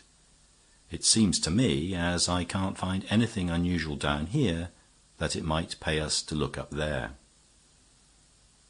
He got briskly off the table on which he was sitting, for the only chair was allocated to Sir Walter, and ran rapidly up the ladder to the platform above. He was soon followed by the others, Mr. Fisher going last, however, with an appearance of considerable nonchalance. At this stage, however, they were destined to disappointment. Wilson nosed in every corner like a terrier and examined the roof almost in the posture of a fly. But half an hour afterward they had to confess that they were still without a clue. Sir Walter's private secretary seemed more and more threatened with inappropriate slumber, and, having been the last to climb up the ladder, seemed now to lack the energy even to climb down again. "Come along, Fisher," called out Sir Walter from below, when the others had regained the floor. "We must consider whether we'll pull the whole place to pieces to see what it's made of." "I'm coming in a minute," said the voice from the ledge above their heads, a voice somewhat suggestive of an articulate yawn. "What are you waiting for?" asked Sir Walter impatiently. "Can you see anything there?" "Well, yes, in a way," replied the voice vaguely. "In fact, I see it quite plain now." "What is it?" asked Wilson sharply from the table on which he sat kicking his heels restlessly. "Well, it's a man," said Horne Fisher. Wilson bounded off the table as if he'd been kicked off it. "What do you mean?" he cried. "How can you possibly see a man?" "I can see him through the window," replied the secretary mildly. "I see him coming across the moor. He's making a bee-line across the open country towards this tower. He evidently means to pay us a visit, and, considering who it seems to be, perhaps it would be more polite if we were all at the door to receive him." And in a leisurely manner the secretary came down the ladder. "Who it seems to be?" repeated Sir Walter in astonishment. "Well, I think it's the man you call Prince Michael," observed Mr. Fisher airily. "In fact, I'm sure it is. I've seen the police portraits of him." There was a dead silence, and Sir Walter's usually steady brain seemed to go round like a windmill. "But hang it all," he said at last, "even supposing his own explosion could have thrown him half a mile away, without passing through any of the windows, and left him alive enough for a country walk, even then, why the devil should he walk in this direction? The murderer does not generally revisit the scene of his crime so rapidly as all that." "He doesn't know yet that it is the scene of his crime," answered Horne Fisher. "What on earth do you mean? You credit him with rather singular absence of mind." "Well, the truth is, it isn't the scene of his crime," said Fisher, and went and looked out of the window. There was another silence, and then Sir Walter said quietly, "What sort of notion have you really got in your head, Fisher? Have you developed a new theory about how this fellow escaped out of the ring around him?" "He never escaped at all," answered the man at the window without turning round. "He never escaped out of the ring because he was never inside the ring. He was not in this tower at all, at least not when we were surrounding it." He turned and leaned back against the window, but, in spite of his usual listless manner, they almost fancied that the face in shadow was a little pale. "I began to guess something of the sort when we were some way from the tower," he said. "Did you notice that sort of flash or flicker the candle gave before it was extinguished? I was almost certain it was only the last leap the flame gives when a candle burns itself out. And then I came into this room and I saw that." He pointed at the table, and Sir Walter caught his breath with a sort of curse at his own blindness, for the candle in the candlestick had obviously burned itself away to nothing and left him, mentally at least, very completely in the dark. "Then there is a sort of mathematical question," went on Fisher, leaning back in his limp way and looking up at the bare walls as if tracing imaginary diagrams there. It's not so easy for a man in the third angle to face the other two at the same moment, especially if they're at the base of an isosceles. I'm sorry if this sounds like a lecture on geometry, but I'm afraid we have no time for it, said Wilson coldly. If this man is really coming back, I must give my orders at once. I think I'll go on with it, though, observed Fisher, staring at the roof with insolent serenity. I must ask you, Mr. Fisher, to let me conduct my inquiry on my own lines, said Wilson firmly. I am the officer in charge now. Yes, remarked Horne Fisher softly, but with an accent that somehow chilled the hearer. Yes, but why? Sir Walter was staring, for he had never seen his rather lackadaisical young friend look like that before. Fisher was looking at Wilson with lifted lids, and the eyes under them seemed to have shed or lifted a film, as do the eyes of an eagle.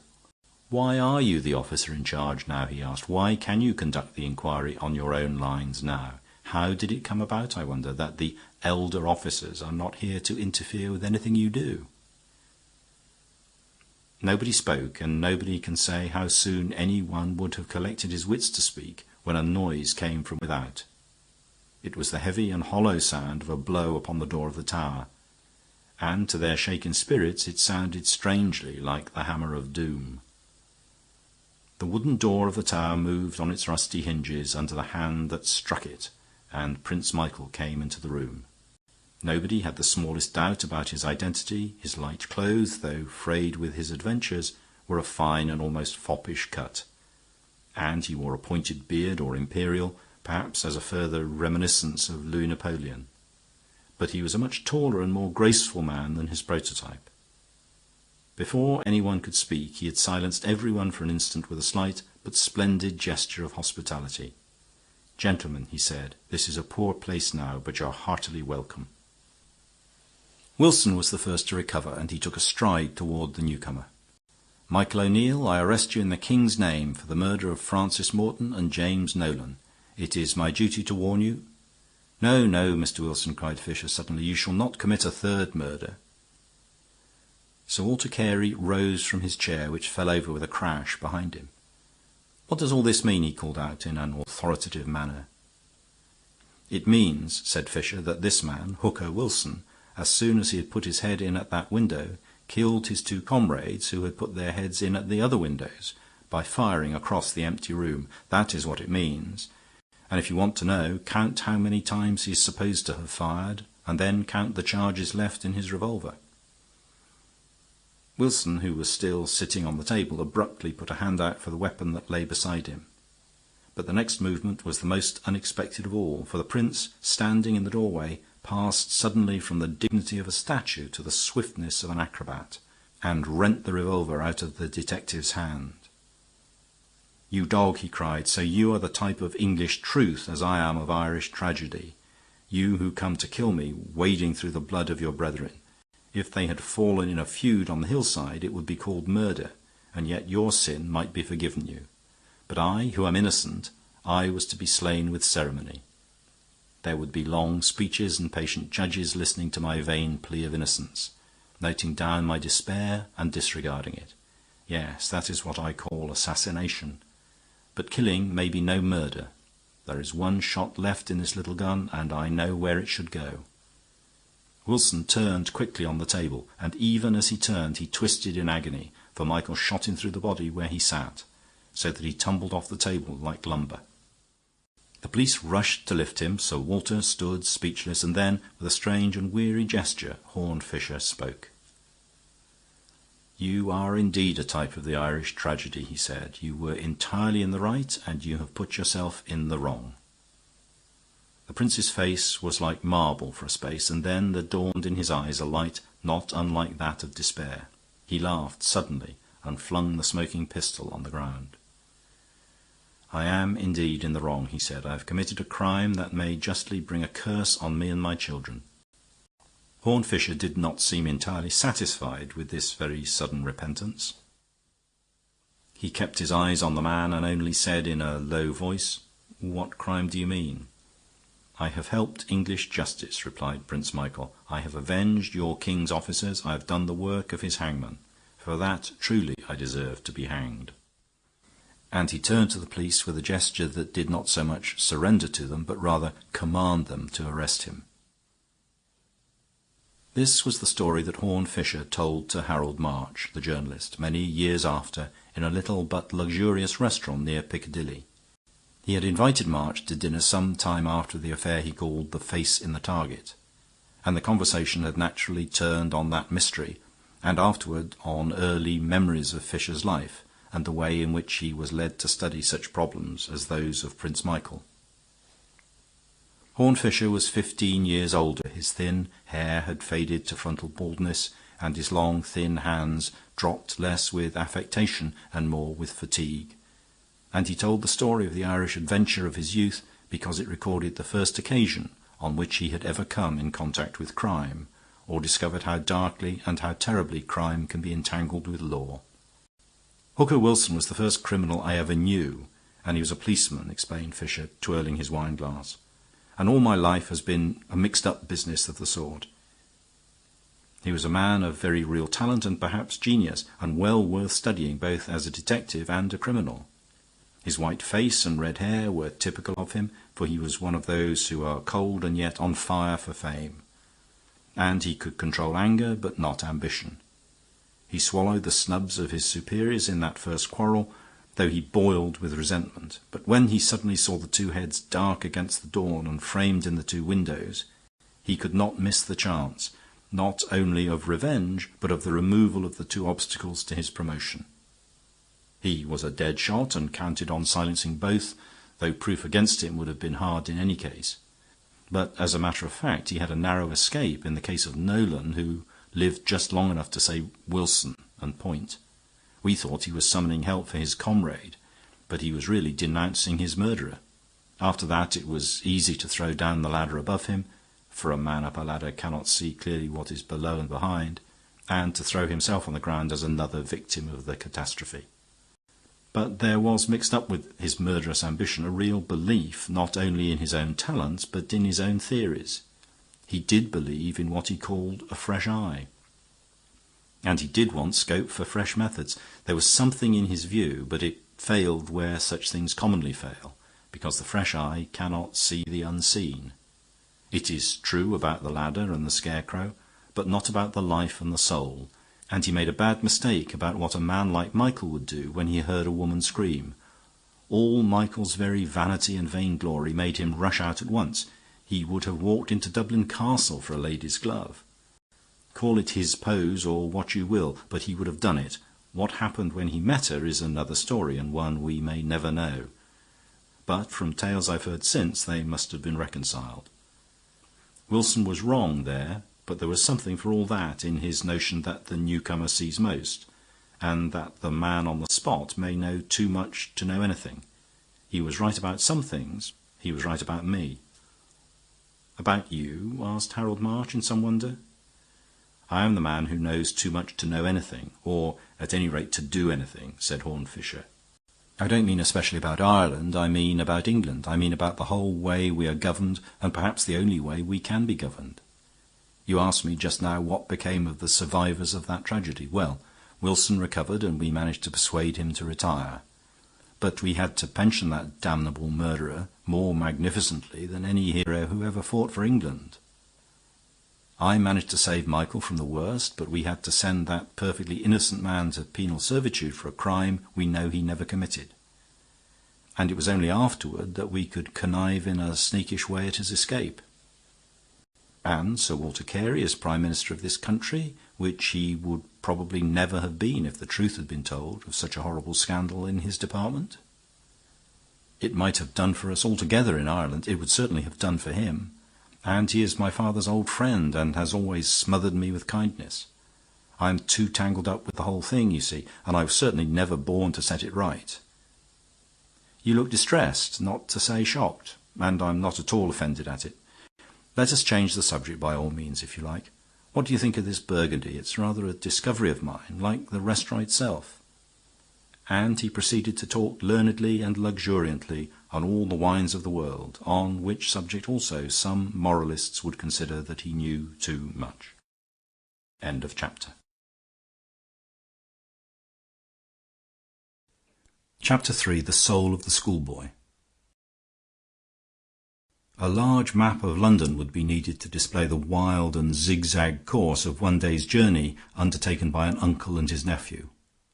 Or, to speak more truly, of a nephew and his uncle. For the nephew, a schoolboy on a holiday, was in theory the god in the car or in the cab, tram, tube, and so on, while his uncle was at most a priest dancing before him and offering sacrifices.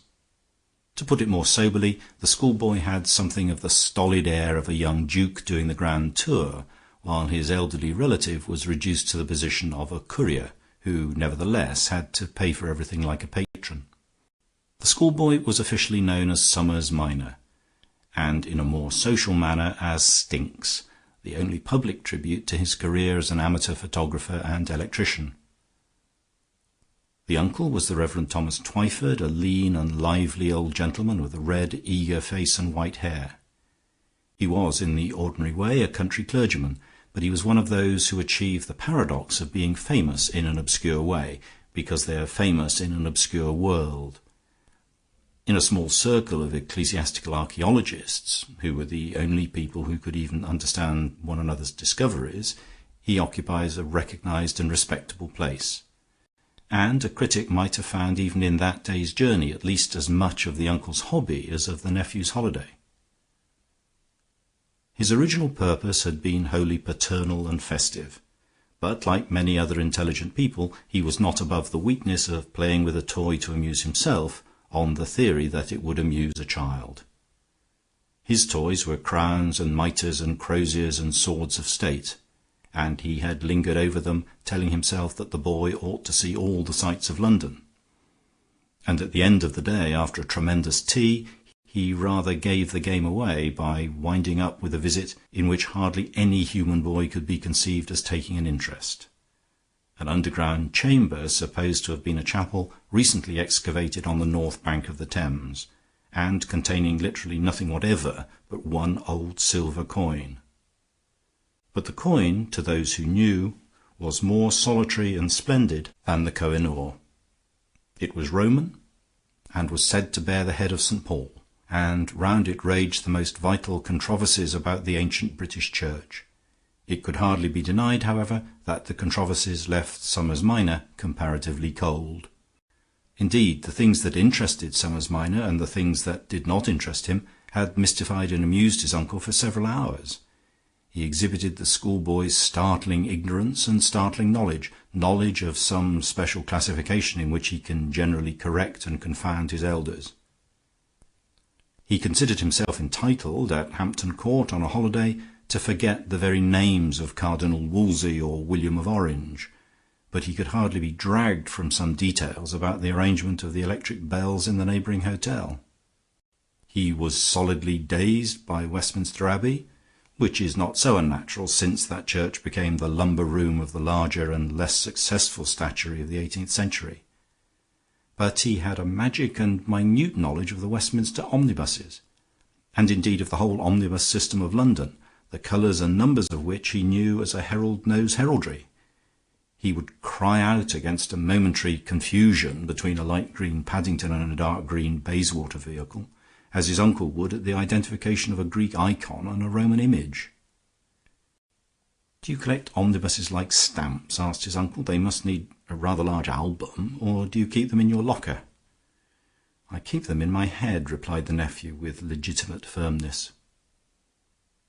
"It does you credit, I admit," replied the clergyman. "I suppose it were vain to ask for what purpose you've learned that out of 1,000 things. There hardly seems to be a career in it, unless you could be permanently on the pavement to prevent old ladies getting into the wrong bus. Well, we must get out of this one, for this is our place. I want to show you what they call St. Paul's Penny." "Is it like St. Paul's Cathedral?" asked the youth with resignation as they alighted. At the entrance their eyes were arrested by a singular figure evidently hovering there with a similar anxiety to enter. It was that of a dark, thin man in a long black robe, rather like a cassock, but the black cap on his head was of too strange a shape to be a biretta. It suggested rather some archaic headdress of Persia or Babylon. He had a curious black beard, appearing only at the corners of his chin, and his large eyes were oddly set in his face, like the flat, decorative eyes painted in old Egyptian profiles. Before they had gathered more than a general impression of him, he had dived into the doorway that was their own destination. Nothing could be seen above ground of the sunken sanctuary except a strong wooden hut, of the sort recently run up for many military and official purposes, the wooden floor of which was indeed a mere platform over the excavated cavity below. A soldier stood as sentry outside, and a superior soldier, an Anglo-Indian officer of distinction, sat writing at the desk inside. Indeed, the sightseers soon found that this particular site was surrounded with the most extraordinary precautions. I have compared the silver coin to the Koh-i-Noor, and in one sense it was conventionally comparable, since by a historical accident it was at one time almost counted among the crown jewels, or at least the crown relics, until one of the royal princes publicly restored it to the shrine to which it was supposed to belong. Other causes combined to concentrate official vigilance upon it. There had been a scare about spies carrying explosives in small objects, and one of those experimental orders which pass like waves over bureaucracy had decreed, first, that all visitors should change their clothes for a sort of official sackcloth, and then, when this method caused some murmurs, that they should at least turn out their pockets. Colonel Morris, the officer in charge, was a short, active man with a grim and leathery face, but a lively and humorous eye, a contradiction borne out by his conduct, for he at once derided the safeguards and yet insisted on them. "I don't care a button myself for Paul's penny or such things," he admitted, in answer to some antiquarian openings from the clergyman, who was slightly acquainted with him. "But I wear the king's coat, you know, and it's a serious thing when the king's uncle leaves a thing here with his own hands under my charge. But as for saints and relics and things, I fear I'm a bit of a Voltairean, what you'd call a sceptic." "I'm not sure it's even sceptical to believe in the royal family and not in the Holy Family," replied Mr. Twyford. "But of course I can easily empty my pockets to show I don't carry a bomb." The little heap of the parson's possessions which he left on the table consisted chiefly of papers, over and above a pipe and a tobacco pouch and some Roman and Saxon coins. The rest were catalogues of old books and pamphlets, like one entitled The Use of Serum, one glance at which was sufficient both for the colonel and the schoolboy. They could not see the use of serum at all. The contents of the boys' pockets naturally made a larger heap, and included marbles, a ball of string, an electric torch, a magnet, a small catapult, and, of course, a large pocket-knife, almost to be described as a small tool-box, a complex apparatus on which he seemed disposed to linger, pointing out that it included a pair of nippers, a tool for punching holes in wood, and, above all, an instrument for taking stones out of a horse's hoof. The comparative absence of any horse he appeared to regard as irrelevant, as if it were a mere appendage easily supplied. But when the turn came of the gentleman in the black gown, he did not turn out his pockets, but merely spread out his hands. "I have no possessions," he said. "I'm afraid I must ask you to empty your pockets and make sure," observed the colonel gruffly. "I have no pockets," said the stranger. Mr. Twyford was looking at the long black gown with a learned eye. "Are you a monk?" he asked, in a puzzled fashion. "I am a magus," replied the stranger. "You have heard of the Magi, perhaps? I am a magician." "Oh, I say!" exclaimed Summers Minor, with prominent eyes. "But I was once a monk," went on the other. "I am what you would call an escaped monk. Yes, I have escaped into eternity. But the monks held one truth at least, that the highest life should be without possessions. I have no pocket money and no pockets, and all the stars are my trinkets." "They are out of reach anyhow," observed Colonel Morris, in a tone which suggested that it was well for them. "I've known a good many magicians myself in India, mango plant and all, but the Indian ones are all frauds, I'll swear. In fact, I had a good deal of fun showing them up. More fun than I have over this dreary job, anyhow. But here comes Mr. Simon, who will show you over the old cellar downstairs." Mr. Simon, the official guardian and guide, was a young man, prematurely grey, with a grave mouth which contrasted curiously with a very small, dark moustache with waxed points that seemed somehow separate from it, as if a black fly had settled on his face. He spoke with the accent of Oxford and the permanent official, but in as dead a fashion as the most indifferent hired guide.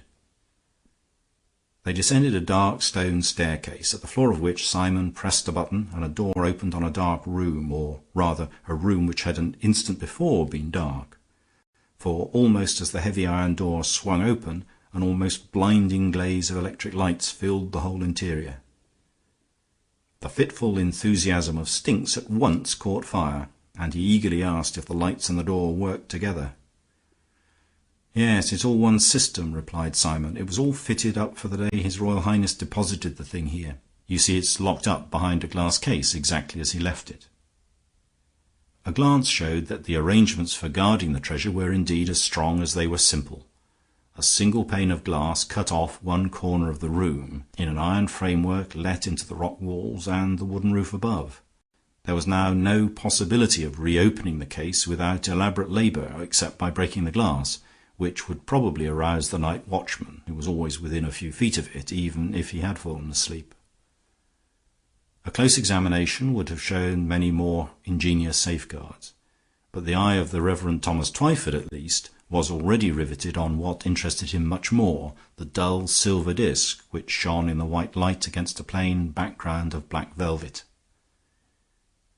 St. Paul's penny, said to commemorate the visit of St. Paul to Britain, was probably preserved in this chapel until the 8th century, Simon was saying in his clear but colourless voice. In the 9th century it was supposed to have been carried away by the barbarians, and it reappears after the conversion of the northern Goths in the possession of the royal family of Gothland. His Royal Highness the Duke of Gothland retained it always in his own private custody, and when he decided to exhibit it to the public, placed it here with his own hand. It was immediately sealed up in such a manner. Unluckily, at this point, Somers Minor, whose attention had somewhat strayed from the religious wars of the 9th century, caught sight of a short length of wire appearing in a broken patch in the wall. He precipitated himself at it, calling out, "I say, does that connect?" It was evident that it did connect, for no sooner had the boy given it a twitch than the whole room went black, as if they had all been struck blind, and an instant afterward they heard the dull crash of the closing door. "Well, you've done it now," said Simon in his tranquil fashion. Then, after a pause, he added, "I suppose they'll miss us sooner or later, and no doubt they can get it open, but it may take some little time." There was a silence, and then the unconquerable Stinks observed, "Rotten that I had to leave my electric torch." "I think," said his uncle, with restraint, "that we're sufficiently convinced of your interest in electricity." Then, after a pause, he remarked more amiably, "I suppose if I regretted any of my own impedimenta, it would be the pipe, though, as a matter of fact, it's not much fun smoking in the dark. Everything seems different in the dark." "Everything is different in the dark," said a third voice, that of the man who called himself a magician. It was a very musical voice, and rather in contrast with his sinister and swarthy visage, which was now invisible. "Perhaps you don't know how terrible a truth that is.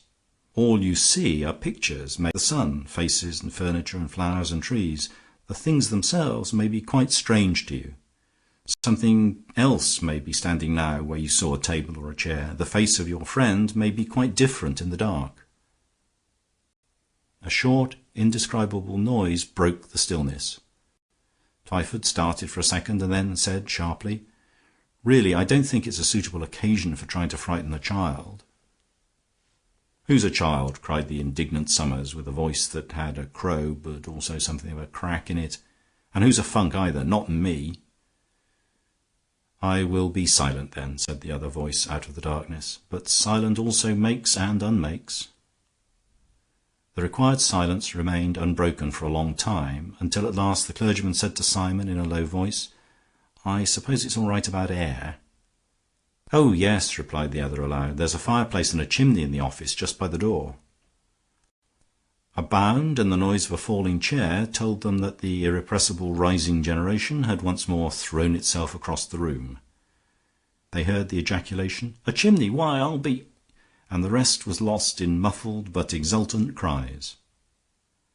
The uncle called repeatedly and vainly, groped his way at last to the opening, and, peering up it, caught a glimpse of a disk of daylight, which seemed to suggest that the fugitive had vanished in safety. Making his way back to the group by the glass case, he fell over the fallen chair and took a moment to collect himself again. He had opened his mouth to speak to Simon when he stopped, and suddenly found himself blinking in the full shock of the white light, and looking over the other man's shoulder. He saw that the door was standing open. "So they've got us out at last," he observed to Simon. The man in the black robe was leaning against the wall some yards away with a smile carved on his face. "Here comes Colonel Morris," went on Twyford, still speaking to Simon. "One of us will have to tell him how the light went out. Will you?" But Simon still said nothing. He was standing as still as a statue and looking steadily at the black velvet behind the glass screen. He was looking at the black velvet because there was nothing else to look at. St. Paul's penny was gone. Colonel Morris entered the room with two new visitors. Presumably two new sightseers delayed by the accident. The foremost was a tall, fair, rather languid-looking man with a bald brow and a high-bridged nose. His companion was a younger man with light, curly hair and frank and even innocent eyes.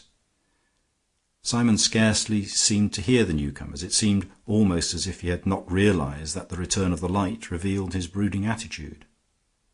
Then he started in a guilty fashion, and when he saw the elder of the two strangers, his pale face seemed to turn a shade paler. "Why, it's Horne Fisher."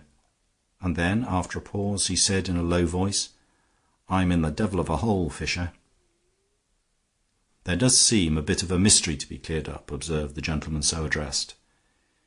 "It will never be cleared up," said the pale Simon. "If anybody could clear it up, you could, but nobody could."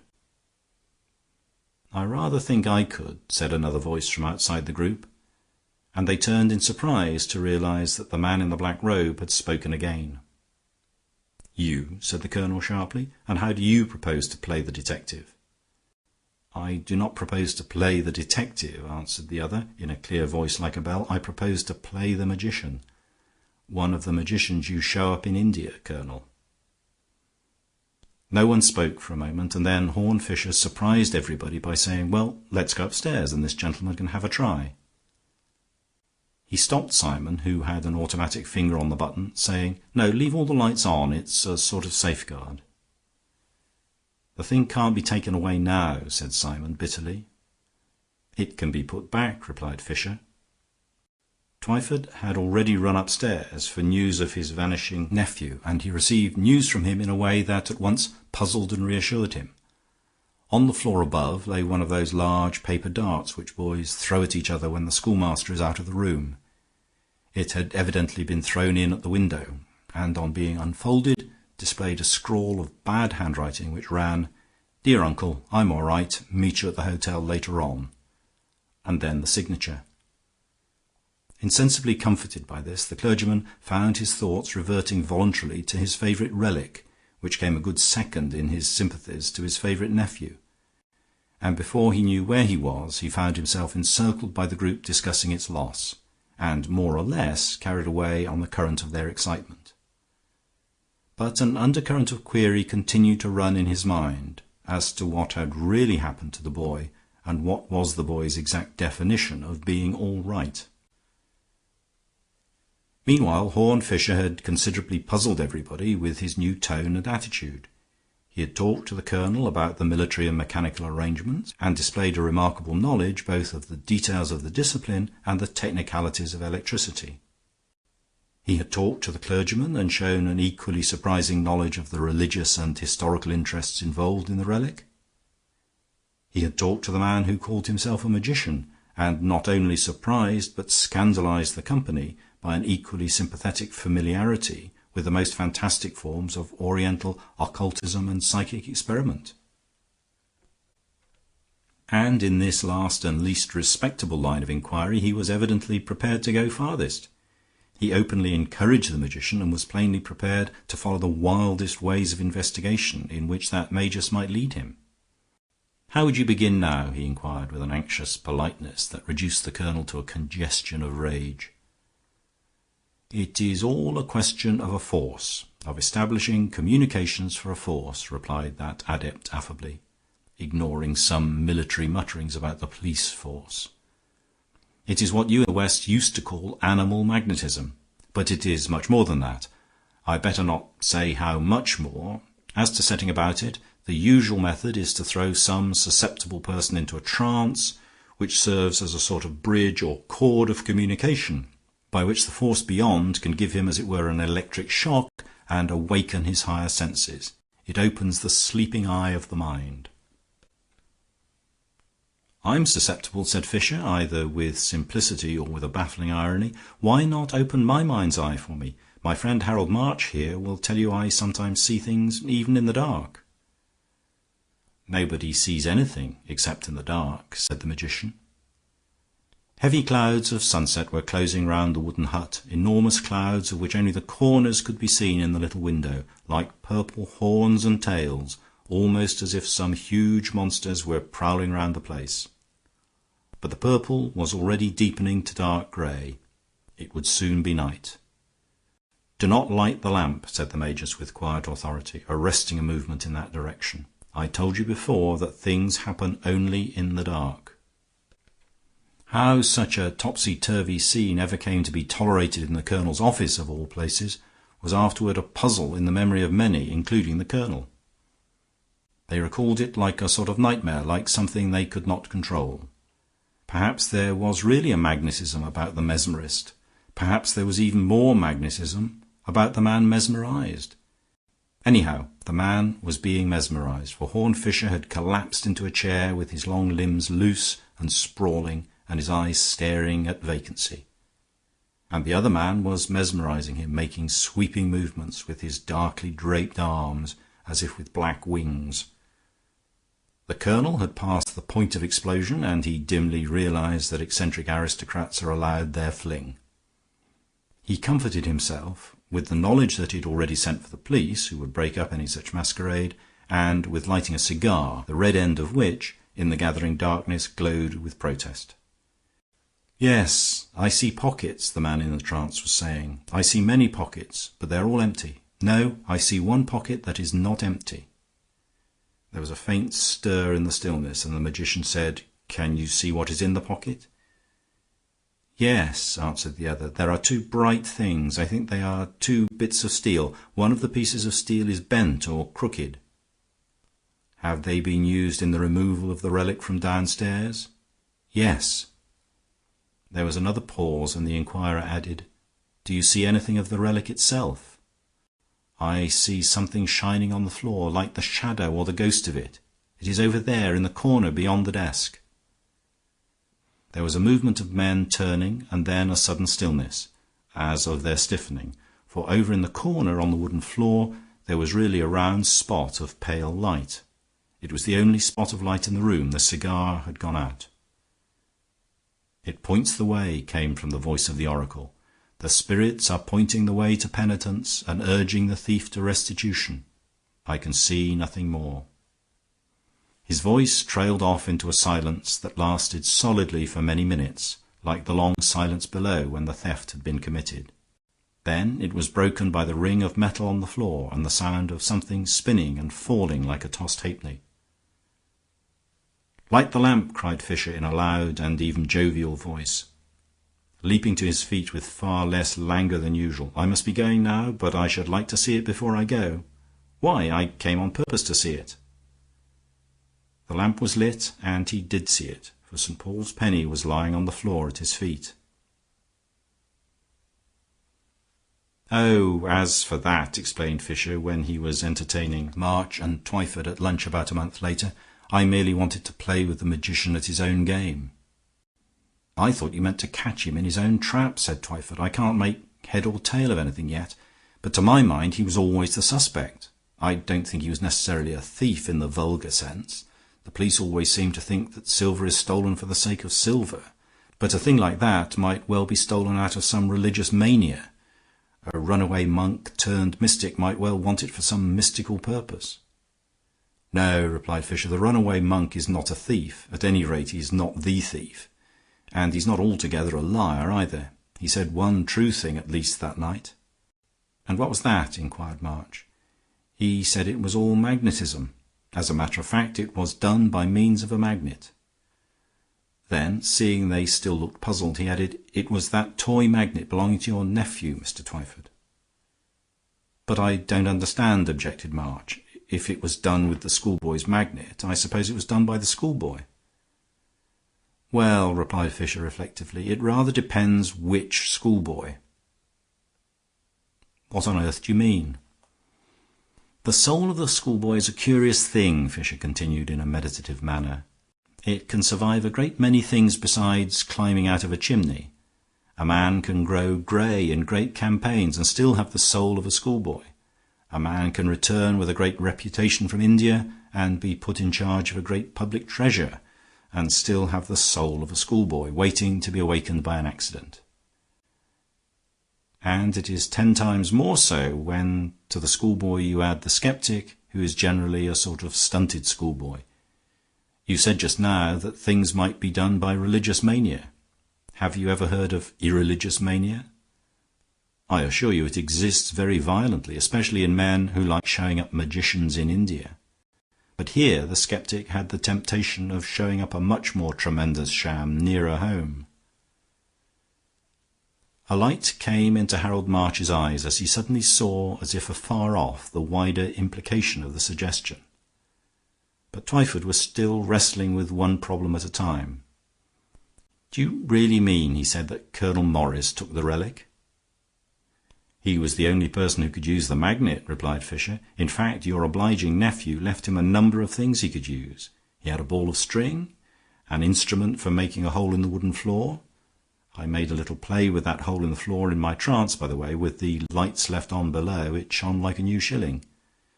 Twyford suddenly bounded on his chair. "But in that case," he cried in a new and altered voice, "why then, of course, you said a piece of steel." "I said there were 2 pieces of steel," said Fisher. "The bent piece of steel was the boy's magnet. The other was the relic in the glass case." "But that is silver," answered the archaeologist in a voice now almost unrecognizable. "Oh," replied Fisher soothingly, "I dare say it was painted with silver a little." There was a heavy silence, and at last Harold March said, "But where is the real relic?" "Where it has been for 5 years," replied Horne Fisher, "in the possession of a mad millionaire named Van Dam in Nebraska. There was a playful little photograph about him in a society paper the other day, mentioning his delusion and saying he was always being taken in about relics." Harold March frowned at the tablecloth. Then, after an interval, he said, "I think I understand your notion of how the thing was actually done. According to that, Morris just made a hole and fished it up with a magnet at the end of a string. Such a monkey trick looks like mere madness, but I suppose he was mad, partly with the boredom of watching over what he felt was a fraud, though he couldn't prove it. Then came a chance to prove it, to himself at least, and he had what he called fun with it. Yes, I think I see a lot of details now, but it's just the whole thing that knocks me. How did it all come to be like that?" Fisher was looking at him with level lids and an immovable manner. "Every precaution was taken," he said. "The Duke carried the relic on his own person and locked it up in the case with his own hands." March was silent, but Twyford stammered, "I don't understand you. You give me the creeps. Why don't you speak plainer?" "If I spoke plainer, you would understand me less," said Horne Fisher. "All the same, I should try," said March, still without lifting his head. "Oh, very well," replied Fisher with a sigh. "The plain truth is, of course, that it's a bad business. Everybody knows it's a bad business who knows anything about it. But it's always happening, and in one way one can hardly blame them. They get stuck onto a foreign princess that's as stiff as a Dutch doll, and they have their fling. In this case it was a pretty big fling." The face of the Reverend Thomas Twyford certainly suggested that he was a little out of his depth in the seas of truth. But as the other went on speaking vaguely, the old gentleman's features sharpened and set. "If it were some decent morganatic affair, I wouldn't say. But he must have been a fool to throw away thousands on a woman like that. At the end it was sheer blackmail, but it's something that the old ass didn't get it out of the taxpayers. He could only get it out of the Yank, and there you are." The Reverend Thomas Twyford had risen to his feet. "Well, I'm glad my nephew had nothing to do with it," he said. "And if that's what the world is like, I hope he will never have anything to do with it." "I hope not," answered Horne Fisher. "No one knows so well as I do that one can have far too much to do with it." For Summers Minor had indeed nothing to do with it, and it is part of his higher significance that he has really nothing to do with the story or with any such stories. The boy went like a bullet through the tangle of this tale of crooked politics and crazy mockery, and came out on the other side pursuing his own unspoiled purposes. From the top of the chimney he climbed, he had caught sight of a new omnibus, whose color and name he had never known, as a naturalist might see a new bird or a botanist a new flower, and he had been sufficiently enraptured in rushing after it and riding away upon that fairy ship. End of chapter. Chapter 4. The Bottomless Well. In an oasis or green island in the red and yellow seas of sand that stretch beyond Europe towards the sunrise, there can be found a rather fantastic contrast, which is none the less typical of such a place, since international treaties have made it an outpost of the British occupation. The site is famous among archaeologists for something that is hardly a monument, but merely a hole in the ground. But it is a round shaft like that of a well, and probably a part of some great irrigation works of remote and disputed date, perhaps more ancient than anything in that ancient land. There is a green fringe of palm and prickly pear round the black mouth of the well, but nothing of the upper masonry remains except two bulky and battered stones standing like pillars of a gateway of nowhere, in which some of the more transcendental archaeologists in certain moods at moonrise or sunset think they can trace the faint lines of figures or features of more than Babylonian monstrosity, while the more rationalistic archaeologists in the more rational hours of daylight see nothing but two shapeless rocks. It may have been noticed, however, that all Englishmen are not archaeologists. Many of those assembled in such a place for official and military purposes have hobbies other than archaeology. And it is a solemn fact that the English in this eastern exile have contrived to make a small golf links out of the green scrub and sand, with a comfortable clubhouse at one end of it and this primeval monument at the other. They did not actually use this archaic abyss as a bunker, because it was by tradition unfathomable, and even for practical purposes unfathomed. Any sporting projectile sent into it might be counted most literally as a lost ball.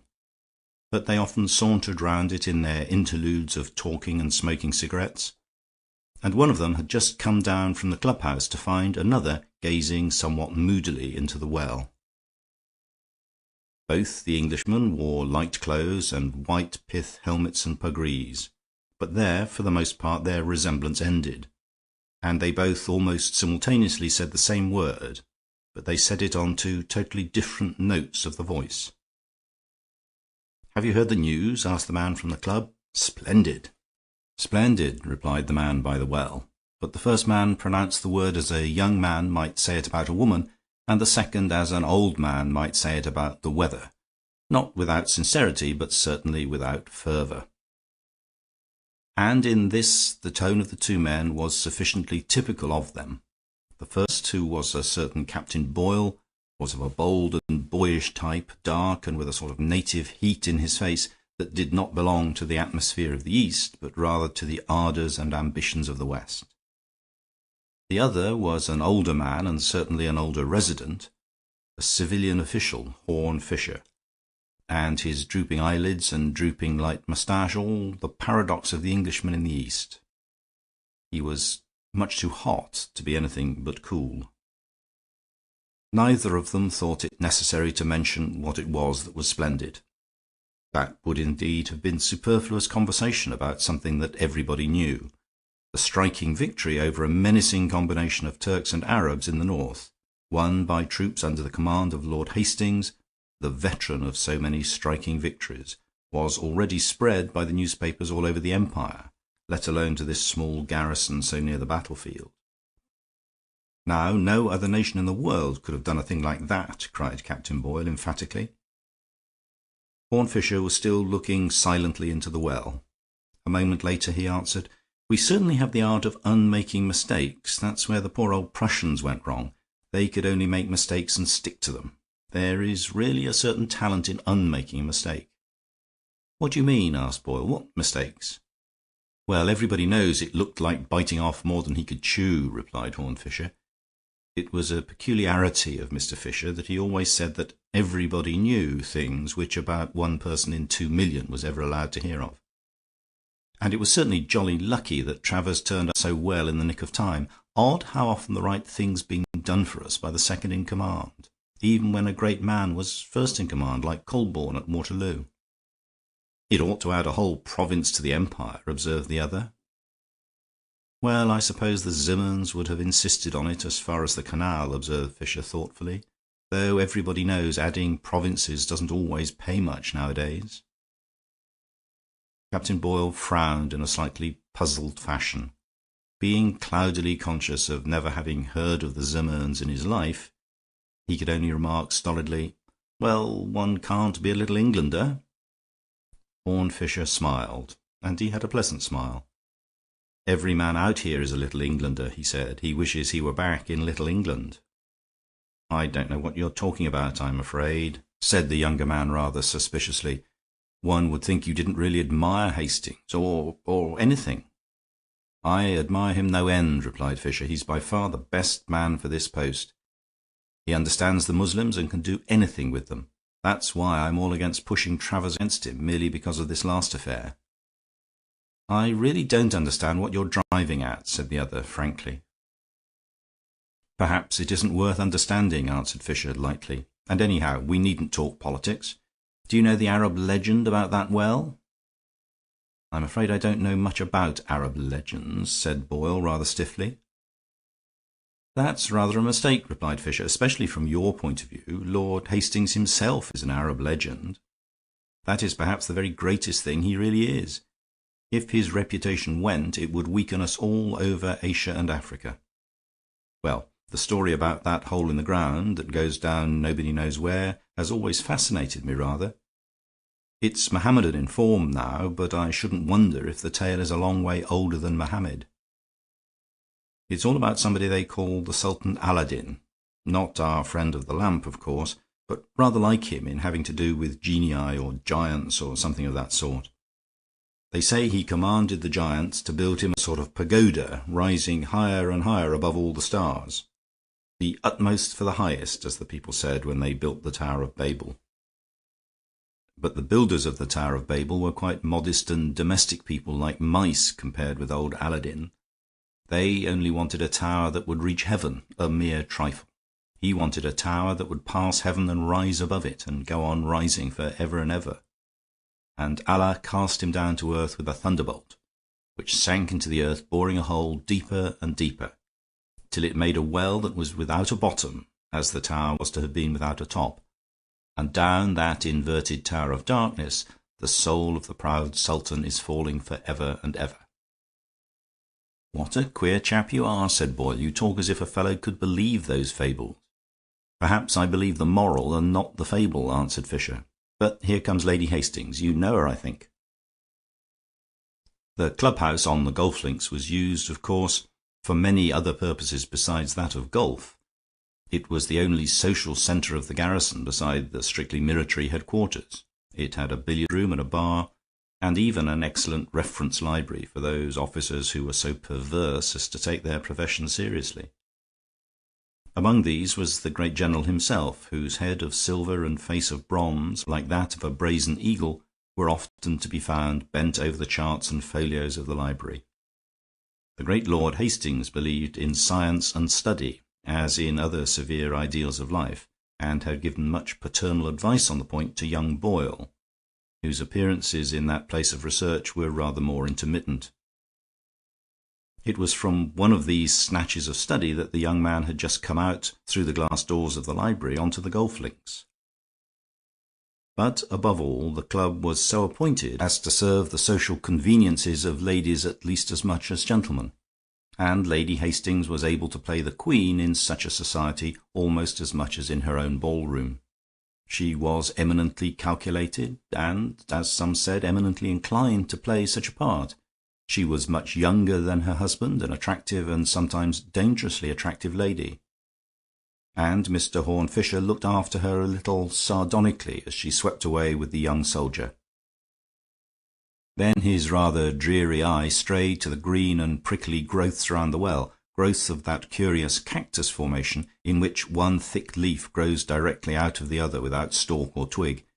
It gave his fanciful mind a sinister feeling of a blind growth without shape or purpose. A flower or shrub in the west grows to the blossom which is its crown and its content. But this was as if hands could grow out of hands or legs grow out of legs in a nightmare. "Always adding a province to the empire," he said with a smile, and then added more sadly, "But I doubt if I was right, after all." A strong but genial voice broke in on his meditations, and he looked up and smiled, seeing the face of an old friend. The voice was, indeed, rather more genial than the face, which was at the first glance decidedly grim. It was a typically legal face, with angular jaws and heavy, grizzled eyebrows, and it belonged to an eminently legal character, though he was now attached in a semi-military capacity to the police of that wild district. Cuthbert Grayne was perhaps more of a criminologist than either a lawyer or a policeman, but in his more barbarous surroundings he had proved successful in turning himself into a practical combination of all three. The discovery of a whole series of strange Oriental crimes stood to his credit. But as few people were acquainted with or attracted to such a hobby or branch of knowledge, his intellectual life was somewhat solitary. Among the few exceptions was Horne Fisher, who had a curious capacity for talking to almost anybody about almost anything. "Studying botany, or is it archaeology?" inquired Grayne. "I shall never come to the end of your interests, Fisher. I should say that what you don't know isn't worth knowing." "You're wrong," replied Fisher, with a very unusual abruptness and even bitterness.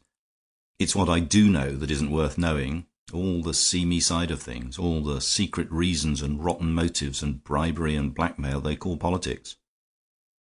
I needn't be so proud of having been down all these sewers that I should brag about it to the little boys in the street."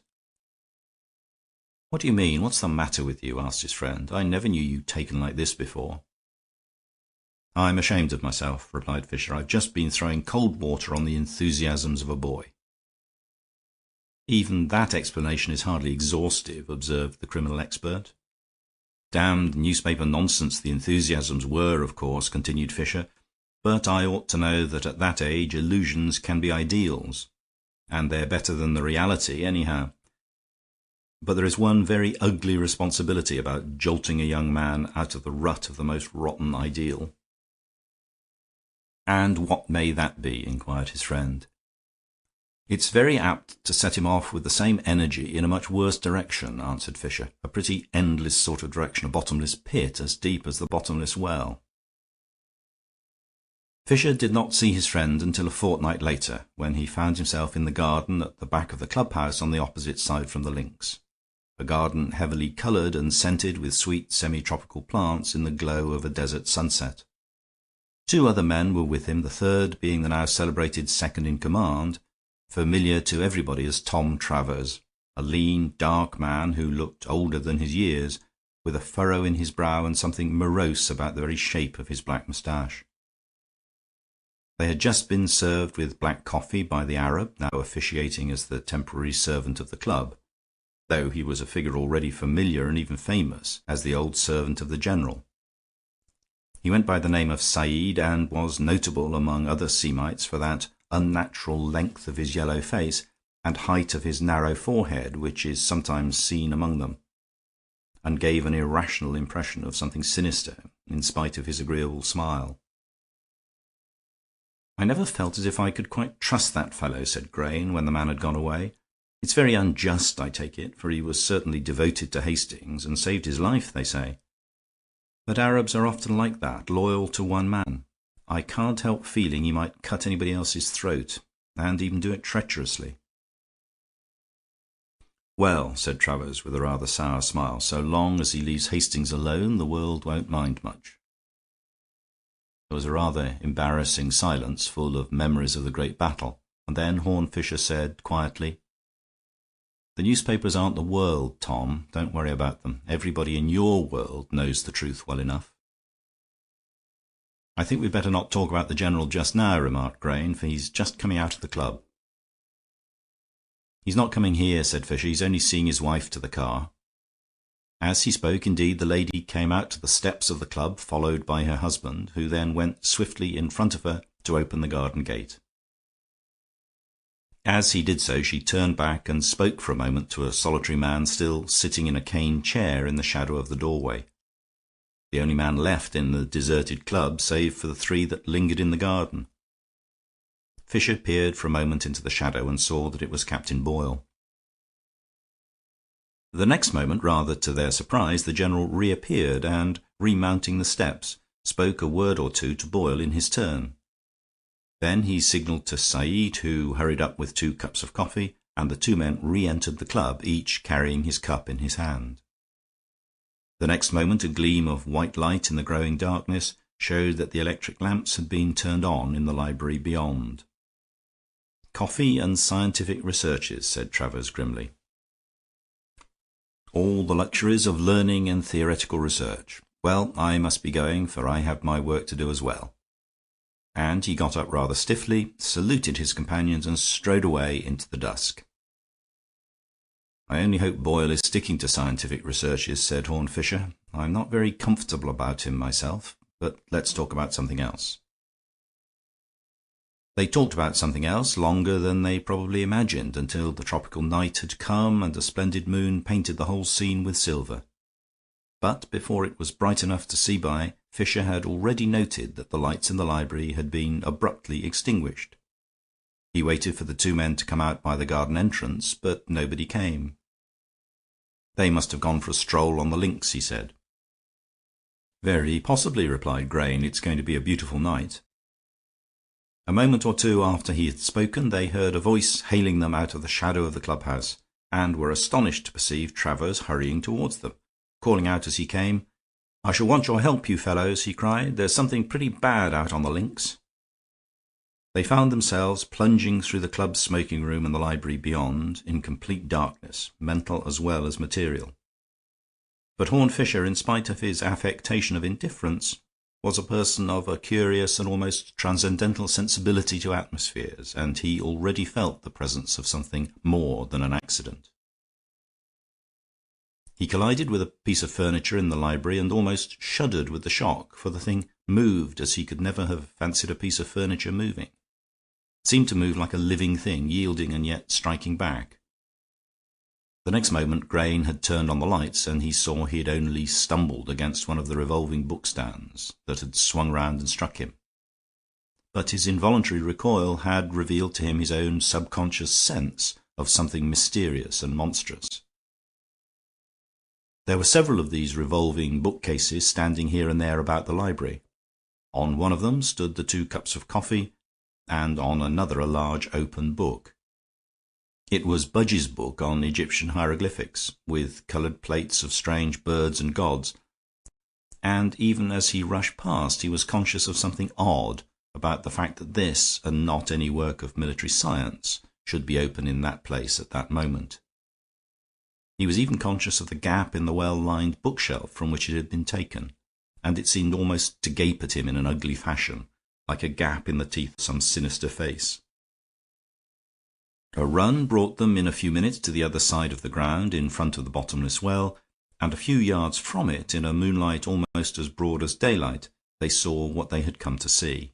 The great Lord Hastings lay prone on his face, in a posture in which there was a touch of something strange and stiff, with one elbow erect above his body, the arm being doubled, and his big bony hand clutching the rank and ragged glass. A few feet away was Boyle, almost as motionless, supported on his hands and knees, and staring at the body. It might have been no more than shock and accident, but there was something ungainly and unnatural about the quadrupedal posture and the gaping face. It was as if his reason had fled from him. Behind there was nothing but the clear blue southern sky and the beginning of the desert, except for the 2 great broken stones in front of the well. and it was in such a light and atmosphere that men could fancy they traced in them enormous and evil faces looking down. Horne Fisher stooped and touched the strong hand that was still clutching the grass, and it was as cold as a stone. He knelt by the body and was busy for a moment applying other tests. Then he rose again and said with a sort of confident despair, "Lord Hastings is dead." There was a stony silence, and then Travers remarked gruffly, "This is your department, Grain. I'll leave you to question Captain Boyle. I can make no sense of what he says." Boyle had pulled himself together and risen to his feet, but his face still wore an awful expression, making it like a new mask or the face of another man. "I was looking at the well," he said, "and when I turned he'd fallen down." Grain's face was very dark. "As you say, this is my affair," he said.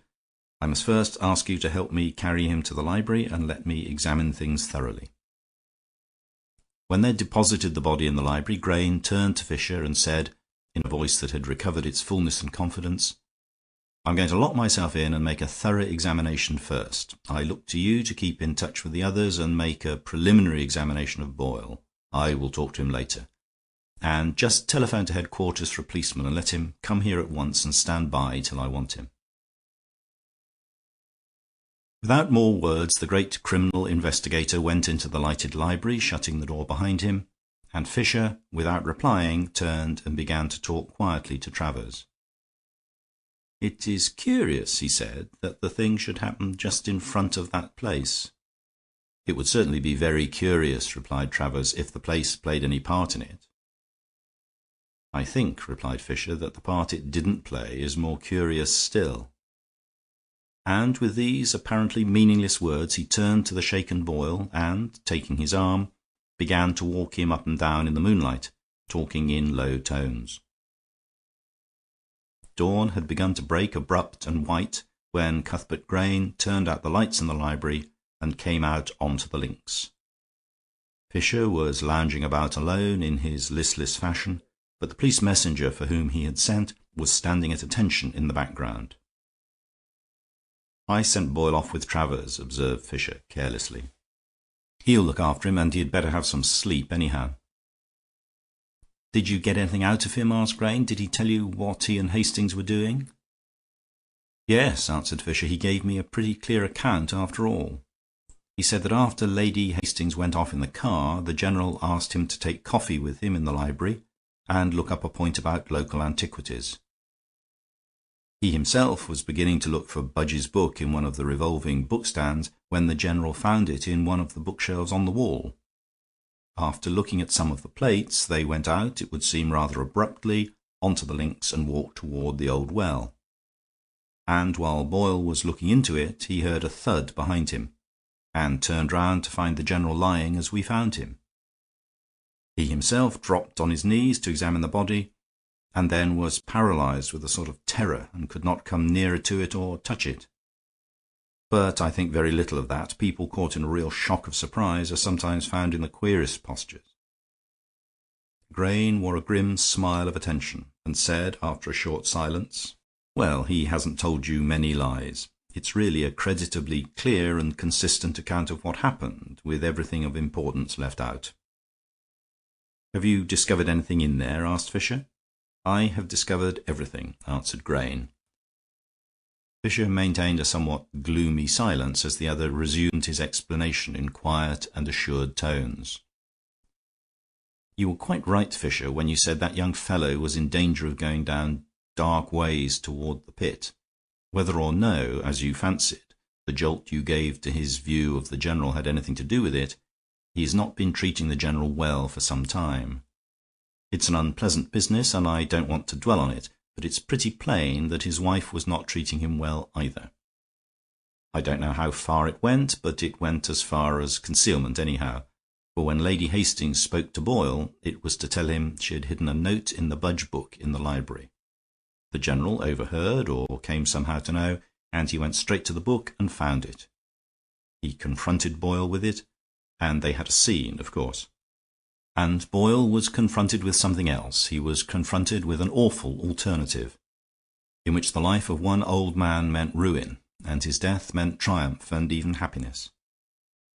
"Well," observed Fisher at last, "I don't blame him for not telling you the woman's part of the story. But how do you know about the letter?" "I found it on the General's body," answered Grayne. "But I found worse things than that. The body had stiffened in the way rather peculiar to poisons of a certain Asiatic sort. Then I examined the coffee cups, and I knew enough chemistry to find poison in the dregs of one of them. Now, the General went straight to the bookcase, leaving his cup of coffee on the bookstand in the middle of the room. While his back was turned and Boyle was pretending to examine the bookstand, he was left alone with the coffee cup. The poison takes about 10 minutes to act, and 10 minutes' walk would bring them to the bottomless well." "Yes," remarked Fisher. "And what about the bottomless well?" "What has the bottomless well got to do with it?" asked his friend. "It has nothing to do with it," replied Fisher. "That is what I find utterly confounding and incredible." "And why should that particular hole in the ground have anything to do with it?" "It is a particular hole in your case," said Fisher, "but I won't insist on that just now. By the way, there is another thing I ought to tell you. I said I sent Boyle away in charge of Travers. It would be just as true to say I sent Travers in charge of Boyle." "You don't mean to say you suspect Tom Travers?" cried the other. "He was a deal bitterer against the General than Boyle ever was," observed Horne Fisher, with a curious indifference. "Man, you're not saying what you mean," cried Grayne. "I tell you I found the poison in one of the coffee cups." "There was always Said, of course," added Fisher, "either of hatred or hire. We agreed he was capable of almost anything." "And we agreed he was incapable of hurting his master," retorted Grayne. "Well, well," said Fisher, amiably, "I dare say you're right. But I should just like to have a look at the library and the coffee cups." He passed inside while Grayne turned to the policeman in attendance and handed him a scribbled note to be telegraphed from headquarters. The man saluted and hurried off, and Grayne, following his friend into the library, found him beside the bookstand in the middle of the room, on which were the empty cups. "This is where Boyle looked for Budge, or pretended to look for him, according to your account," he said. As Fisher spoke, he bent down in a half-crouching attitude to look at the volumes in the low revolving shelf, for the whole bookstand was not much higher than an ordinary table. The next moment he sprang up as if he had been stung. "Oh, my God!" he cried. Very few people, if any, have ever seen Mr. Horne Fisher behave as he behaved just then. He flashed a glance at the door, saw that the open window was nearer, and went out of it with a flying leap as if over a hurdle, and went racing across the turf in the track of the disappearing policeman. Grayne, who stood staring after him, soon saw his tall, loose figure returning, restored to all its normal limpness of air and leisure. He was fanning himself slowly with a piece of paper, the telegram he had so violently intercepted. "Lucky I stopped that," he observed. "We must keep this affair as quiet as death. Hastings must die of apoplexy or heart disease." "What on earth is the trouble?" demanded the other investigator. "The trouble is," said Fisher, "that in a few days we should have had a very agreeable alternative of hanging an innocent man or knocking the British Empire to hell." "Do you mean to say," asked Grayne, "that this infernal crime is not to be punished?" Fisher looked at him steadily. "It is already punished," he said. After a moment's pause he went on. "You reconstructed the crime with admirable skill, old chap, and nearly all you said was true.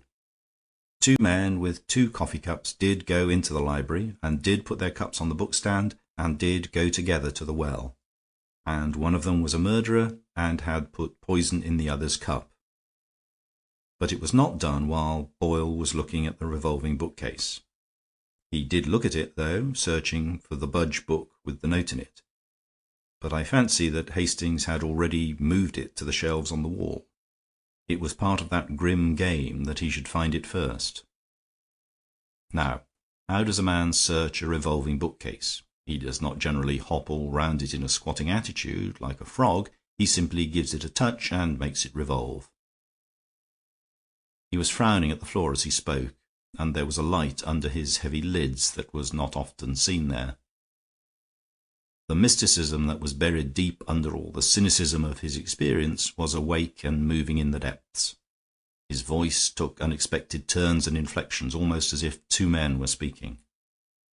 That was what Boyle did. He barely touched the thing, and it went round as easily as the world goes round. Yes, very much as the world goes round, for the hand that turned it was not his. God, who turns the wheel of all the stars, touched that wheel and brought it full circle, that his dreadful justice might return. "I'm beginning," said Grayne slowly, "to have some hazy and horrible idea of what you mean." "It's very simple," said Fisher. When Boyle straightened himself from his stooping posture, something had happened which he had not noticed, which his enemy had not noticed, which nobody had noticed. The two coffee cups had exactly changed places. The rocky face of Grayne seemed to have sustained a shock in silence. Not a line of it altered, but his voice, when it came out, was unexpectedly weakened. "I see what you mean," he said, "and, as you say, the less said about it the better.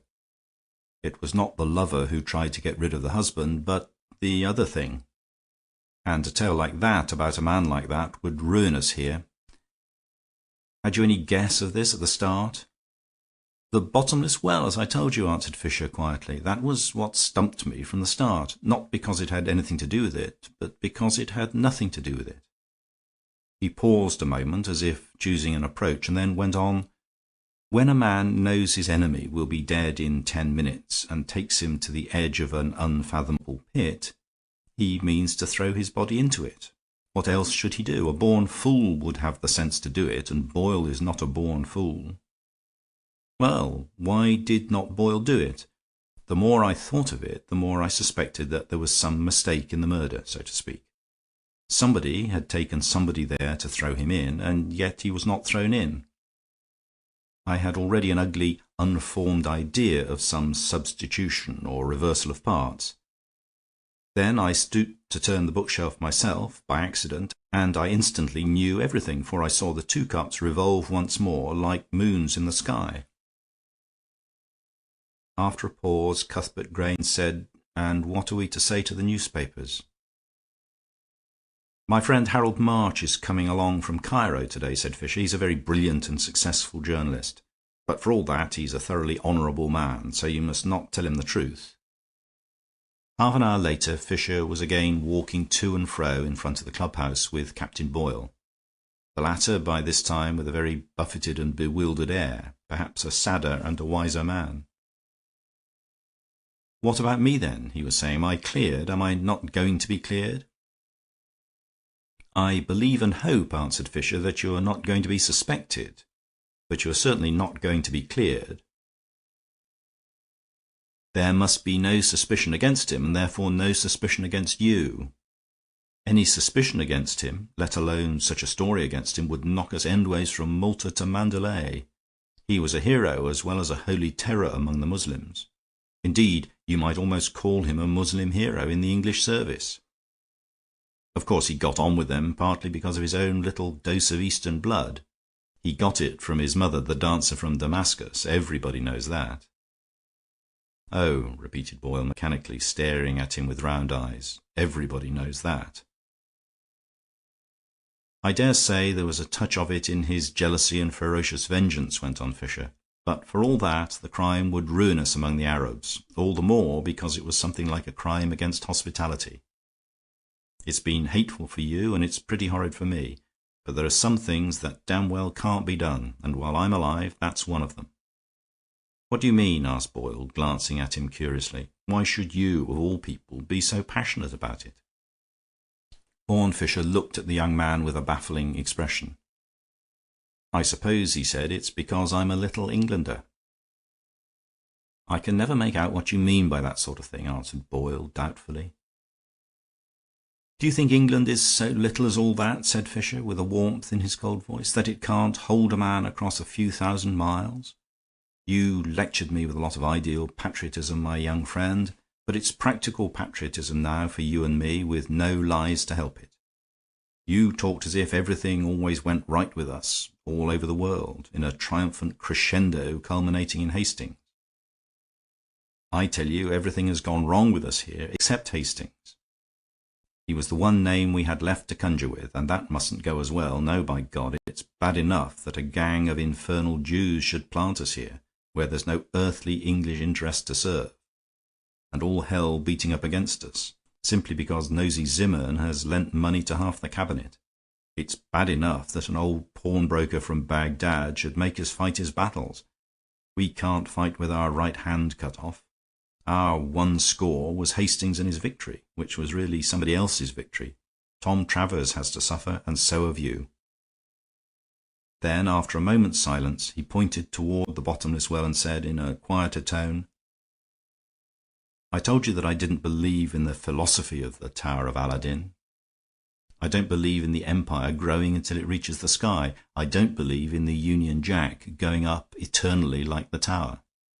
But if you think I'm going to let the Union Jack go down and down eternally like the bottomless well, down into the blackness of the bottomless pit, down in defeat and derision, amid the jeers of the very Jews who have sucked us dry, no, I won't, and that's flat. Not if the Chancellor were blackmailed by 20 millionaires with their gutter rags.